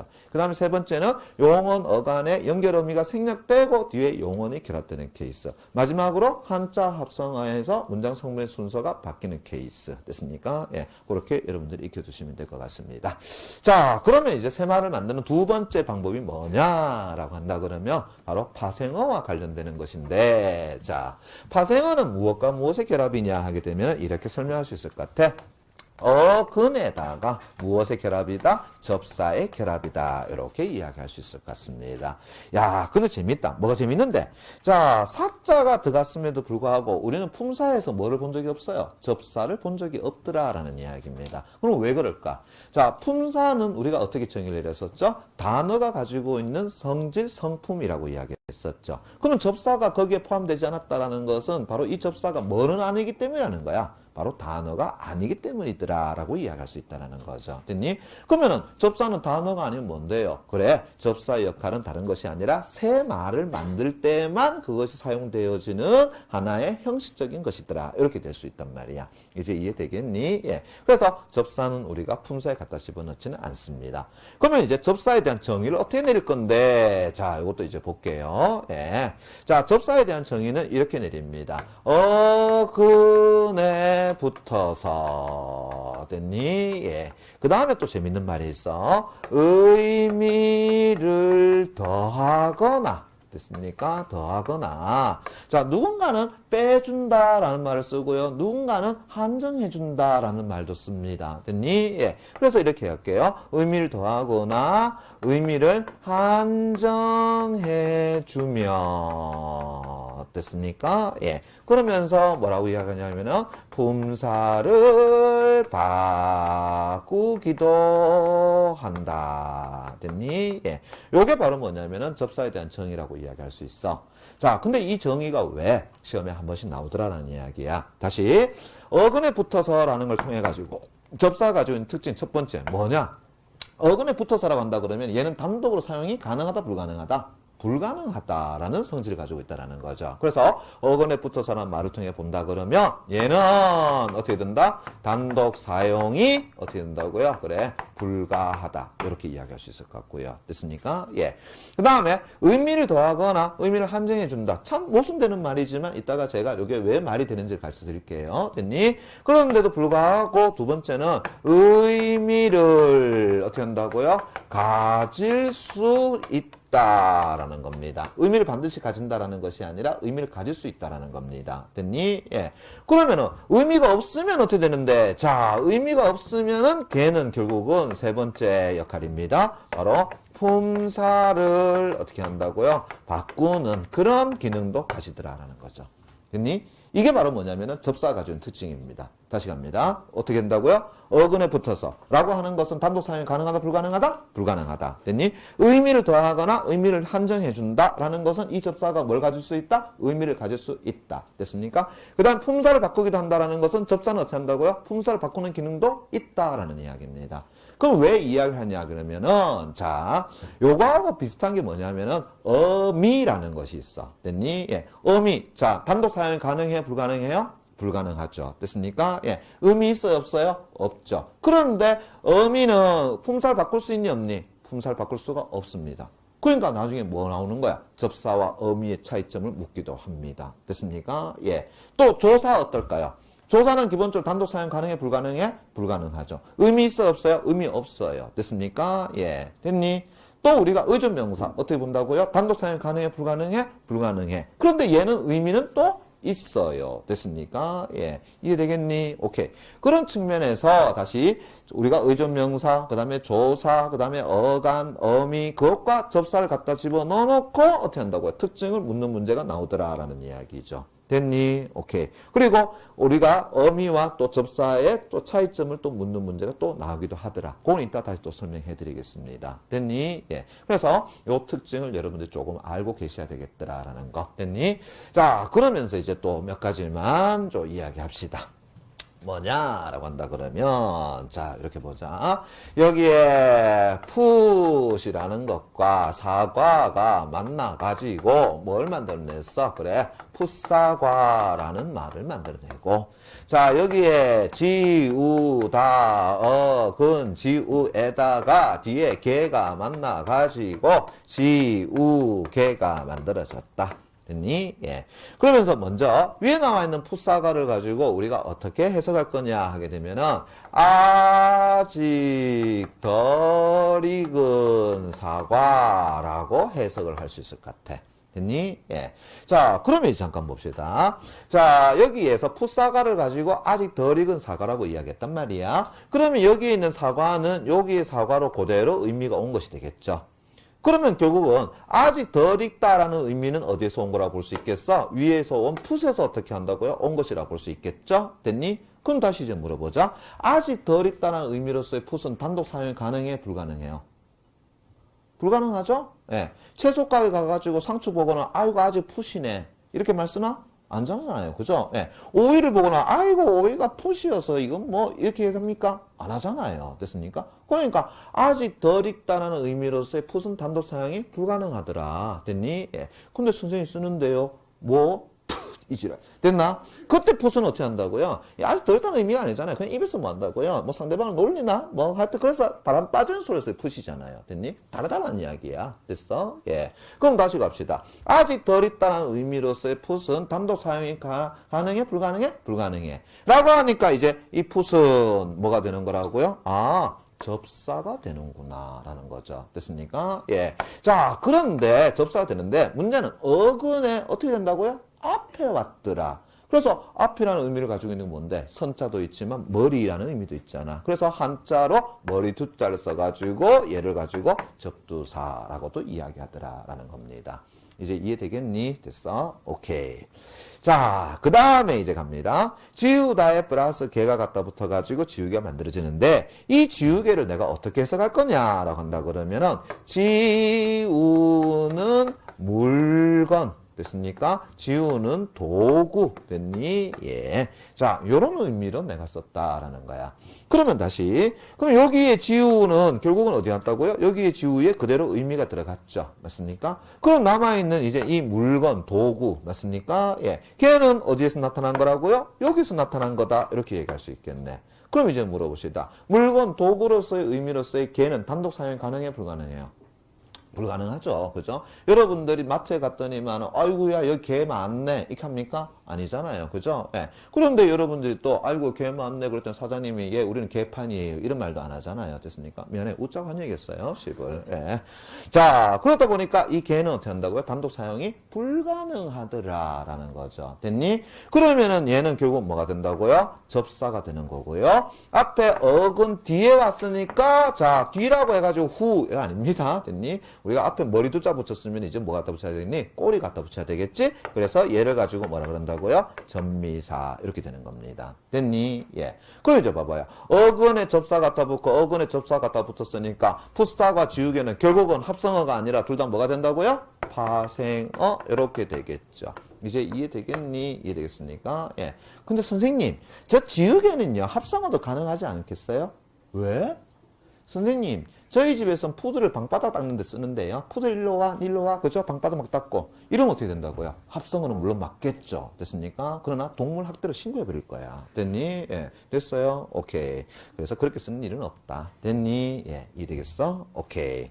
자, 그러면서 또 하나 재밌는 거. 자, 일단은 접사는 단독 사용이 불가능하다는 걸 확인했죠. 그죠? 그 다음 두 번째, 뭐라고 했어요? 의미를 가지고 있거나 한정된다고 했지. 자, 이게 무슨 얘기냐? 자, 풋사과는 어떻게 해석한다고요? 아직 덜 익은 사과라고 해가지고, 맞니? 앞에 뭘 갖다 붙였어? 아직 덜 익다는 의미를 더해줬죠. 맞죠? 예. 사과에다가 아직 덜 익다는 의미를 뭐 해준 거야? 더해준 거 맞아, 안 맞아? 맞죠? 됐습니까? 예. 그런데 이제 또 가만히 해보니까, 이래 되지 않니? 사과 가운데에는 여러 사과가 존재하겠죠. 우리가 흔히 말하는 뭐 소위 붉은 사과, 그 다음에 푸른 사과, 그죠? 고랭지 사과, 맞습니까? 예. 열대 사과. 그런데 얘는 또 뭐라 그랬어? 사과 가운데서도 아직 덜 익은 사과라 그랬지. 그럼 결국은 이래 되겠네. 사과가 가지고 있는 의미 속의 일부분, 이렇게 됐잖아요. 그러니까 결국 의미를 또 뭐 해줬는 거야? 한정해 준 거다라고 이야기할 수 있는 거지. 이해되겠니? 오케이. 그러니까 그것을 표현하는 사람에 따라서 달라지더라라는 거죠. 그래서 누군가는 야, 사과라는 의미, 거기에다가 의미를 더해준 거 아니냐? 맞죠? 그 말도? 그런데 또 누군가는 생각하고요. 야, 사과 가운데에서 모든 걸 이야기하는 거야. 일부를 이야기했잖아. 그래서 한정시켜줬잖아. 어때요? 그 말도? 맞죠? 맞습니까? 예. 얘도 어때요? 자, 지우는 뒤에 물건을 더해줬죠, 의미를. 맞습니까? 그런데 지우는 여러 가지 가운데에서 일부인 지우는 물건을 이야기한 거지. 됐습니까? 예. 그러니까 또 어떻게 돼? 의미를 한정시켜주기도 했죠. 됐나? 예. 그러니까 참 모순되는 말이지만 어때요? 아, 맞다라고 이야기할 수 있겠네. 됐나? 예. 자, 이제 두 번째 알았죠? 자, 세 번째 갑니다. 보세요. 자, 사과라는 얘의 품사는 어떻게 되지? 명사 이렇게 얘기할 수 있겠죠. 됐습니까? 예. 그런데 뒤에 있는 풋사가 얘도 품사 어떻게 되는데요? 명사죠. 맞습니까? 예. 그러면은 앞에 있는 접두사 풋은 이 명사에다가 그저 갖다 붙어가지고 또 그대로 명사가 됐으니까 얘는 품사를 바꾸지를 못했네요. 맞습니까? 예. 그래서 풋은 어떻게 한다고요? 품사를 바꾸는 기능은 없었어. 맞나? 예. 그런데 잠깐만. 지우다라는 것은 품사가 어떻게 되지? 지운다 되니까 얘 동사 이렇게 되겠네. 맞나? 예. 근데 이제 뒤에 개가 붙어서 만들어진 지우개는 품사 어떻게 되는데요? 명사 이렇게 되겠네요. 맞습니까? 예. 그러면은 이때 개는 앞에 있는 동사를 뭘로 만들어졌다고요? 명사로 만들어졌죠. 그러니까 이 개는 뭐가 되는 거야? 품사를 바꾸는 기능을 해준 것이죠. 이제 이해되겠니? 예. 그래서 걔는 뭐 했다고요? 앞에 있는 어근의 품사를 바꾸어주는 역할을 해줬어. 자, 요런 접사를 다른 말로 뭐라 그러느냐라고 한다 그러면 파생 접. 자, 끝에 있으니까 접미사가 되겠죠. 요런 걸 우리가 파생 접미사라고 이야기합니다. 그런데 선생님 품사를 바꾸는데 접두사로 있습니까? 아, 접두사가 딱 두 개 있어요. 됐습니까? 물론 두 개 더 있는데 그 두 개는 시험 문제 안 나오고 시험 문제 나왔던 것만 딱 얘기해 줄게. 예. 예를 들어 가지고 잡아봐요. 마르다. 됐습니까? 예. 제 체구는 어떻게 된다고요? 마른 체구. 미안합니다. 예. 자, 마르다. 됐니? 물어볼게요. 동사입니까? 형용사입니까? 형용사입니까? 나는요, 몇 끼 굶으면요, 몸이 말라가요. 됐습니까? 마른다, 몸이 마른다. 되잖아. 됐니? 예. 그럼 얘 품사 어떻게 되는데? 동사잖아요. 그죠? 예. 그런데 여기다가 이제 뭘 갖다 붙이냐면은, 강, 그 다음에 매, 됐습니까? 예. 이해되겠니? 예. 됐습니까? 예. 자, 요를 갖다 붙여보세요. 됐니? 예. 그럼 어떻게 한다고요? 아주 지나치게 많이 이런 의미를 가지고 있단 말이야. 됐니? 그러면 깡마르다, 메마르다. 됐습니까? 예. 어떻게 되지? 품사? 형용사가 돼버렸지. 됐니? 예. 깡마른다 안 되잖아요. 메마른다 안 되잖아요. 됐니? 그러니까 얘는 뭐가 되는 거야? 형용사로 바꿔줬단 말이야. 됐어? 그러면 얘는 어떻게 된다고요? 접두사임에도 불구하고 어떻게 해줬다고? 품사를 바꿀 수가 있었다라는 이야기입니다. 자, 이렇습니다. 앞으로 품사를 바꿔주는 접사는 대부분이 전미사입니다. 거의 99.9%라도 상관없습니다. 됐니? 예, 이해되겠어? 그러나 이제 단 1, 2% 있는 것이 뭐냐면은 바로 요 표현입니다. 됐어요? 예, 어쓰딱, 우쓰딱 하는 단어도 있어요. 근데 그건 시험 문제 안 나오고요. 얘들이 시험 문제 나왔던 겁니다. 됐습니까? 예, 참고적으로 접두사도 바꾸는 경우가 있었다라는 걸 여러분들 아시면 돼요. 허나 대부분은 뭐가 된다고요? 전미사입니다. 됐어? 예. 그러다 보니까 전미사의 밑자를 쓰지 아니하고 그냥 어떻게 보낸다고요? 그냥 파생 접사 이렇게 해버리더라라는 거죠. 이게 되겠니? 예. 자, 그런데 지금 얘는 보니까 동사를 가지고 뭘로 만들었다고요? 명사를 만들어줬죠? 그럼 얘는 또 이렇게 얘기할 수 있네. 파생 접사는 파생 접사인데 뭘로 바꿔줬어? 명사로 바꿔줬으니까 걔를 가지고 명사화 접사 이렇게 이야기하는 거지. 이제 이해되겠어? 오케이. 그럼 다시요. 동사로 바꿔주면 뭐가 된다고요? 파생 동사와 접사. 형사로 바꿔주면요? 파생 형용사와 접사. 됐습니까? 예. 부사로 바꿔주면요? 파생 부사와 접사. 이렇게 해주면 되겠죠. 이해되겠니? 되겠어? 오케이. 자, 그러면 이제 다시 갑니다. 보세요. 예. 파생 명사와 접사에는 어떤 것이 있느냐? 굉장히 많이 있습니다. 그 중에서 대표적인 건 내가 이야기해 줄게요. 뭐냐 하게 되면은 미음, 기, 이. 됐습니까? 미음, 기, 이. 됐니? 예. 얘들도 전부 다 뭐가 된다고요? 명사와 접사가 됩니다. 됐습니까? 예. 됐니? 예. 자, 그러면 예를 들어 가지고, 자, 봐봐요. 예. 자, 먹다에다, 억은 먹 나오죠? 여기에다가 뒤에 뭘 갖다 붙인다고요? 이를 갖다 붙입니다. 됐습니까? 예.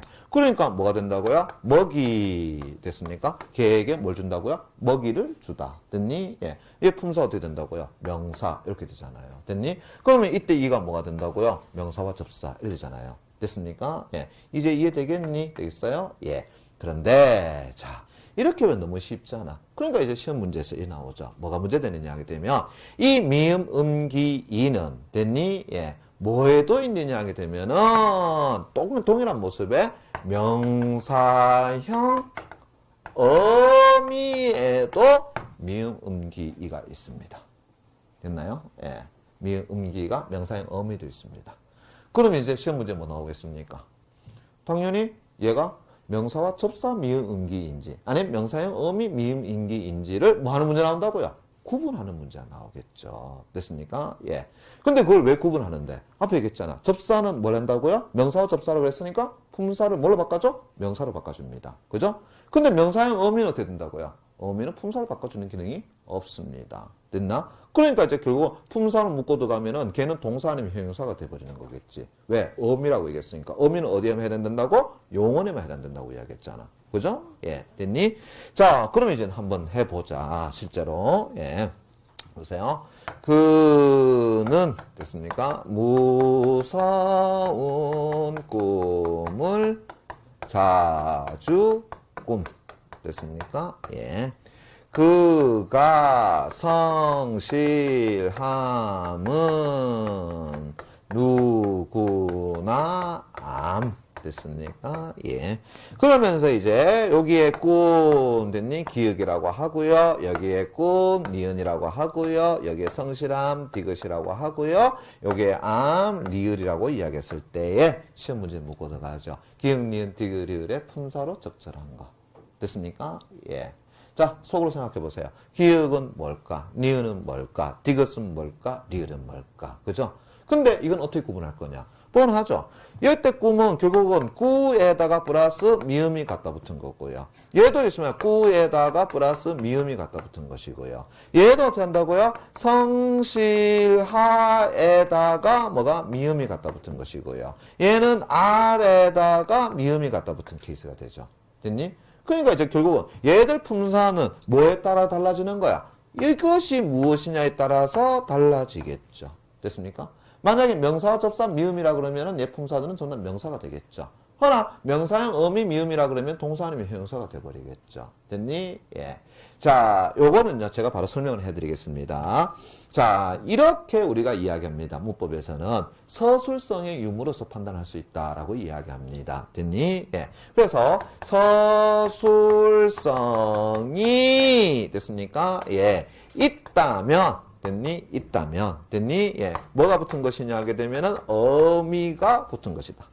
그런데 서술성이 없다고 한다면 됐니? 걔는 뭐가 붙은 것이냐 하게 되면은 접사가 갖다 붙은 것이다. 이렇게 얘기합니다. 그러면 다시요. 서술성이 없다면 접사 갖다 붙었으니까 걔는 품사 하나겠네요. 뭐가 된다고요? 명사. 이렇게 되겠네요. 그죠? 예. 근데 서술성이 있다 그러면 어미 갖다 붙었으니까 얘는 품사가 둘 중에 하나겠네요. 동사 아니면은 뭐가 된다고요? 형용사. 이렇게 되겠네요. 이해되겠니? 됐습니까? 예. 근데 이제 문제는 또 심각해지죠. 뭐냐라고 한다 그러면은 선생님, 서술성 유무는 또 어떻게 판단하는데요? 됐니? 이게 이제 문제가 되는 거야. 여기까지는 보기 박스나 네모 박스에 설명을 해줄 수도 있어요. 됐습니까? 서술성의 유무로서 판단할 수가 있다. 됐니? 예. 그런데 고등학교 3학년 문제에서 내줄 수도 있고 안 낼 수 있어. 근데 내준다 하더라도 문제는 서술성이 있는지 없는지는 어떻게 판단하는데? 라는 거잖아요. 됐니? 예. 혹시 느낌 모르시는 분, 서술성이 있는지 없는지 판단 가능한데? 느낌? 없어? 없었어요? 바로 이겁니다. 부사의 꾸밈을 가지고 이야기합니다. 됐습니까? 예, 팁을 드리자면은 부사입니다. 됐어? 부사도 다 말고 요 갖다 집어넣으세요. 아주, 자주, 매우, 잘.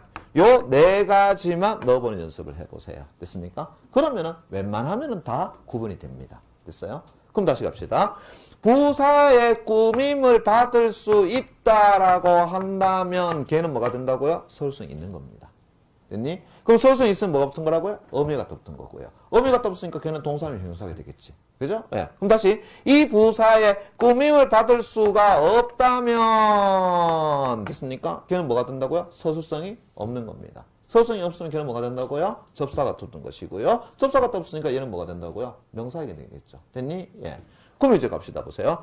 그는 무서운 자주 꿈을, 그는 무서운 아주 꿈을, 그는 무서운 매우 꿈은, 그는 무서운 잘 꿈을. 돼, 안 돼? 안 된다는 거 알 수 있겠네.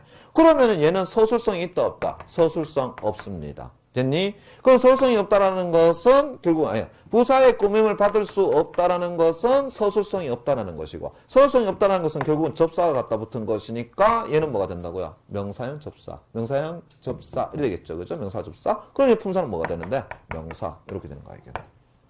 이해되겠니? 오케이. 그러면 자, 이제 갑시다. 얘는, 에이구, 얘는 볼 거 없네. 뭐 들어가 있어요? 자주라는 부사가 들어가 있죠. 됐습니까? 예. 그러면 얘는 부사의 꾸밈을 받을 수가 있으니까 서술성이 있는 것이고, 서술성이 있으니까 이때 미음은 뭐가 된다고요? 어미. 됐니? 어미는 품사를 바꿀 수 없다 그랬으니까 꾼다. 되죠? 그럼 얘는 품사 뭐가 된다고요? 동사. 이렇게 되겠죠. 됐니? 그럼 이제 물어봅시다. 얘 뭐가 되는데요, 이제? 얘 뭐가 되는데요? 지금 뭐가 되니? 그가 자주 성실하면, 그가 아주 성실하면, 그가 매우 성실하면, 아이고 들어가는 게 있네. 뭐 있어요? 매우란 말 들어가네요. 됐습니까? 그러면은 부사의 꾸밈을 받을 수 있고, 그러면은 서술성이 있는 것이고, 그러면은 걔는 뭐가 된다고요? 어미가 갖다 붙은 것이죠. 그러면은 성실하다라는 거, 성실한다 안 되죠. 그죠? 그럼 뭐가 된다고요? 형용사. 이렇게 되겠죠. 이제 이해되겠니? 됐습니까? 그래서 얘는 형용사야. 됐죠? 그럼 얘는 어떻게 한다고요? 누구나 잘암 이래 되잖아요. 됐습니까? 얘는 당연히 또 부사의 꾸밈을 받을 수 있어. 그러면은 서술성이 있어. 그러면은 어미야. 됐습니까? 예. 그러면 안다 되니까 얘 뭐가 된다고요? 동사. 이렇게 되겠죠. 이해되겠니? 예, 됐어요? 예. 실제 시험 문제입니다. 여수 다 틀렸어요. 됐습니까? 여서요. 됐습니까? 이거는 어떻게든 간에 해냈어. 그런데 여서 어떻게 한다고요? 다 명사. 이랬단 말이야. 됐니? 근데 왜 그랬을까 하니까 이것 때문에 그러더라고요. 선생님 여기 조사 붙었잖아요. 여기 조사 붙었잖아요. 됐습니까? 그런데 자 내가 그나마 얘기했죠. 조사는 힘이 있다 없다? 없다. 그래서 어떻게 한다고요? 자 체언 뒤에 갖다 붙는데 그 앞에 있는 것이 체언처럼 보이더라도 갖다 붙는 겁니다. 이제 이해되겠니? 그래서 조사의 유무로서 판단하시면 안 된다는 이야기입니다. 됐니? 앞에 있는 것이 명사처럼 보이니까 조사가 얼씨구 하면서 뒤가 갖다 붙는 거란 말이야. 됐습니까? 그거 가지고 판단하시면 안 된다는 이야기입니다. 이해되겠니? 예. 어떻게 한다고요? 요 방법을 익혀두셔야 된다는 이야기입니다. 됐니? 예. 자, 그래서 첫 번째 먼저 뭐라고요? 파생 명사와 접사에 대해서 알아본 거고요. 그 다음에 이제 갑니다. 예. 자, 그 두 번째 뭐가 있느냐라고 한다 그러면 됐니? 파생 동사화 접사. 됐니? 예, 접사. 됐니? 예. 그럼 파생 동사와 접사라고 얘기했으니까 걔는 어근의 품사를 뭘로 바꿔준다고요? 동사로 바꿔준 역할을 하겠죠. 됐니? 예. 그럼 예를 들어가지고 역시 마찬가지야. 자, 사랑 됐습니까? 에다가 뭐가 붙었다고요? 하다가 갖다 붙었어. 됐습니까? 예. 그래서 우리는 사랑하다라는 말을 만들어냈습니다. 됐니? 예. 사랑하다라는 말을 만들어냈더라. 됐니? 예. 자, 그럼 갈게요. 사랑은 품사가 어떻게 되지? 명사. 이렇게 되겠죠. 맞습니까? 예. 자, 사랑하다. 품사 어떻게 되지? 사랑한다. 되니까 어떻게 한다고요? 동사. 이렇게 되겠죠. 됐습니까? 그러면 이제 이때 하다가 뭐가 되는데요? 그래, 요게 접사입니다. 됐습니까? 예. 요 하다가 접사예요. 됐니? 예. 그래서 하다가 접사가 된다. 그럼 무슨 접사야? 동사와 접사. 이렇게 되는 겁니다. 됐니? 예. 근데 요거 한번 해볼까요? 자. 행복에다가 됐습니까? 행복에다가 플러스 하다 갖다 집어넣었습니다. 됐니? 예. 그래서 만들어진 것이 행복하다가 만들어진 겁니다. 됐니? 예.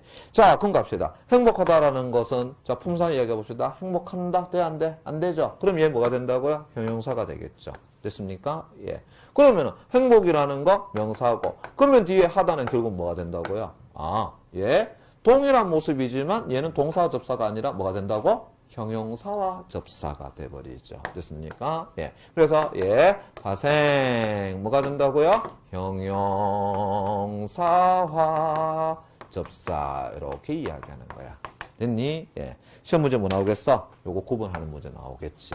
됐니? 예. 근데 그거 상관없잖아요. 뭐 한다고요? 결국 만들어진 단어에 뭘 확인해주면 된다고? 품사 확인해주면 되잖아요. 됐니? 예. 자, 그러면 형용사와 접사 조금만 더 보자. 뭐 있느냐? 자, 요거 볼게요. 예. 사랑에다가 뒤에다가 스럽다 갖다 붙여볼게요. 됐습니까? 예. 그래서 만들어진 사랑스럽다는 동사입니까? 형용사입니까? 사랑스럽는다 안 되잖아요. 됐습니까? 그러면 이때 스럽다는 뭐가 된다고요? 형용사와 접사. 이렇게 되겠죠. 또 갑니다. 자, 사람 플러스 뒤에다가 답다 합니다. 됐습니까? 예. 됐니? 그러면 사람답다. 역시 마찬가지로 품사가 된다고요? 형용사가 되겠죠. 그럼 이때 답다 역시 마찬가지로 뭐가 된다고요? 형용사와 접사. 이렇게 얘기할 수 있겠죠. 이해되겠니? 이해되겠어요? 오케이. 자, 그 다음에 이제 하나 더 갑니다. 마지막. 예. 자, 파생 접사는 네 가지 종류가 있다라고 보시면 될 것 같아요. 네 번째 뭐가 있느냐 하게 되면은 파생 그대 부사화 접사라는 것이 있더라. 됐습니까? 그럼 다시요. 파생 부사화 접사라 그랬으니까 얘는 어근의 품사를 뭘로 바꿔주는 거라고? 부사로 바꿔주는 것이 되겠죠. 됐니? 예. 자, 여러 가지가 있지만 또 대표적인 거 하나가 뭐냐? 이가 있습니다. 선생님 다시요. 뭐라고요? 이. 그러면 또 시험 문제 뭐 나오겠니? 명사와 접사 아까 대표적인 거 내가 뭐랬어요? 미음, 기, 이. 맞죠? 예. 명사형 의미에도 미음, 기, 이. 됐습니까? 예. 부사와 접사 뭐 했다고요? 이. 그럼 시험 문제 나올 거 뻔하잖아. 뭐 나오겠니? 명사와 접사 이와 부사와 접사 이. 맞습니까? 예. 이해되겠니? 오케이. 그런데 이건 문제 나오면은요, 정말 베리 땡큐 감사한 거야. 왜? 이거는 너무 쉬워요. 됐니? 자, 예를 한번 들어볼게요. 자, 높다, 어간, 혹은 어근, 됐습니까? 거기에다 뭐 갖다 붙일까? 이를 갖다 붙였어? 그래서 어떻게 한다고요? 높이, 됐습니까? 예. 그러면은 얘는 명사냐, 부사냐, 그죠? 이것만 가지고는 되지가 않죠. 그러니까 뭘 제시한다고요? 예문을 제시합니다. 됐어? 그러면 이제 보세요. 그 건물의 높이는 10m이다. 됐습니까? 예. 그 다음 보세요.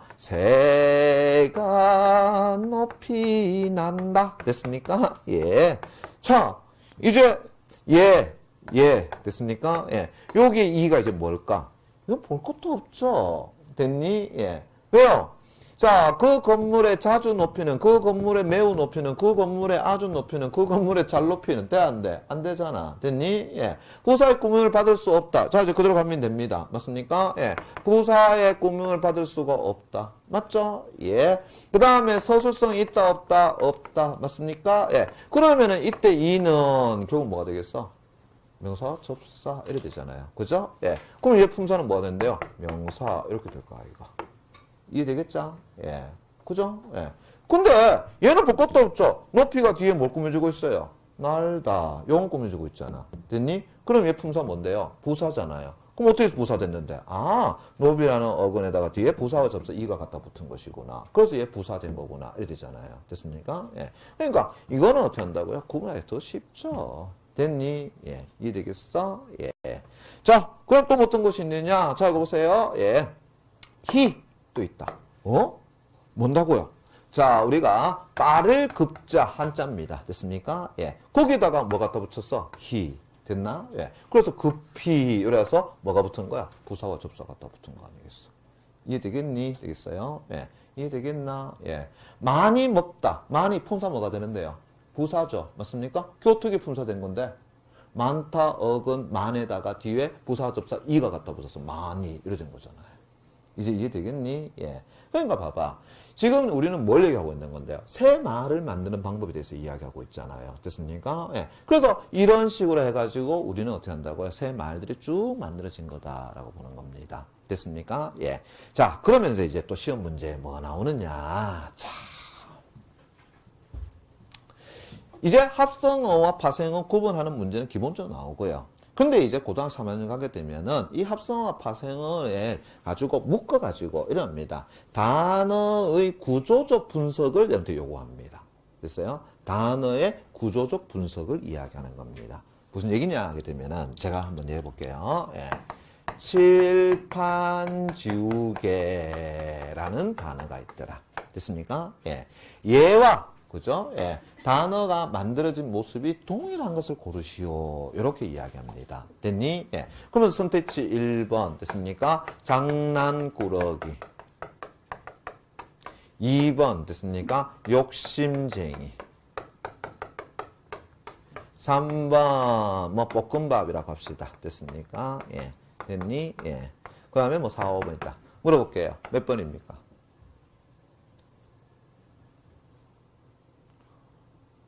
그런 식으로 묻고도 간다는 거. 이거 볼 거 없죠? 몇 번이에요? 3번입니다. 그죠? 예, 예.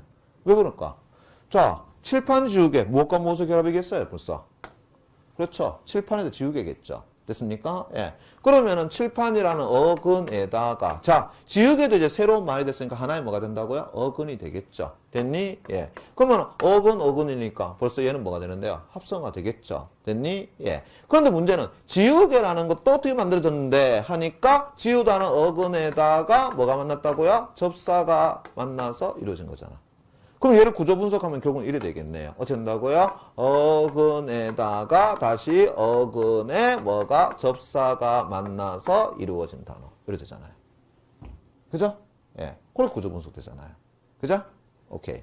그럼 이제 얘 한번 봐봐요. 됐습니까? 예. 얘 어떻게 된다고요? 볶음에다가 뒤에 뭐 들어가 있어요? 밥 들어가 있죠. 그러니까 어때? 어근에다가 어근. 이래 되겠죠. 맞습니까? 합성어죠. 그죠? 근데 가만히 보니까 볶음은 또 어떻게 만들어졌는데?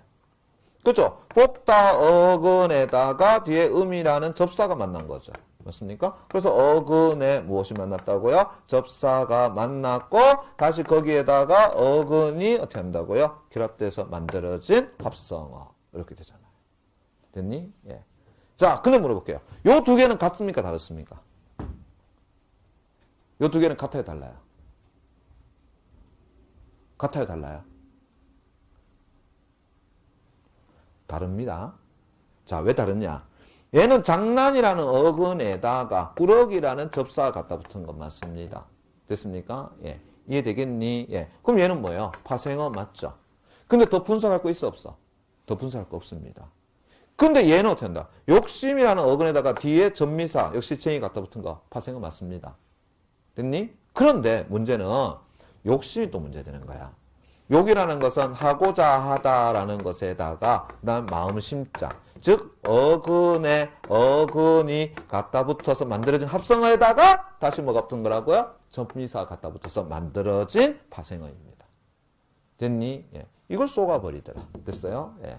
욕심정이 어떻게 만들어진 거라고? 다시 욕심이라는 것은 어근에다 어근 만난 겁니다. 그러다가 정이라는 접사 갖다 붙어서 만들어진 파생어입니다.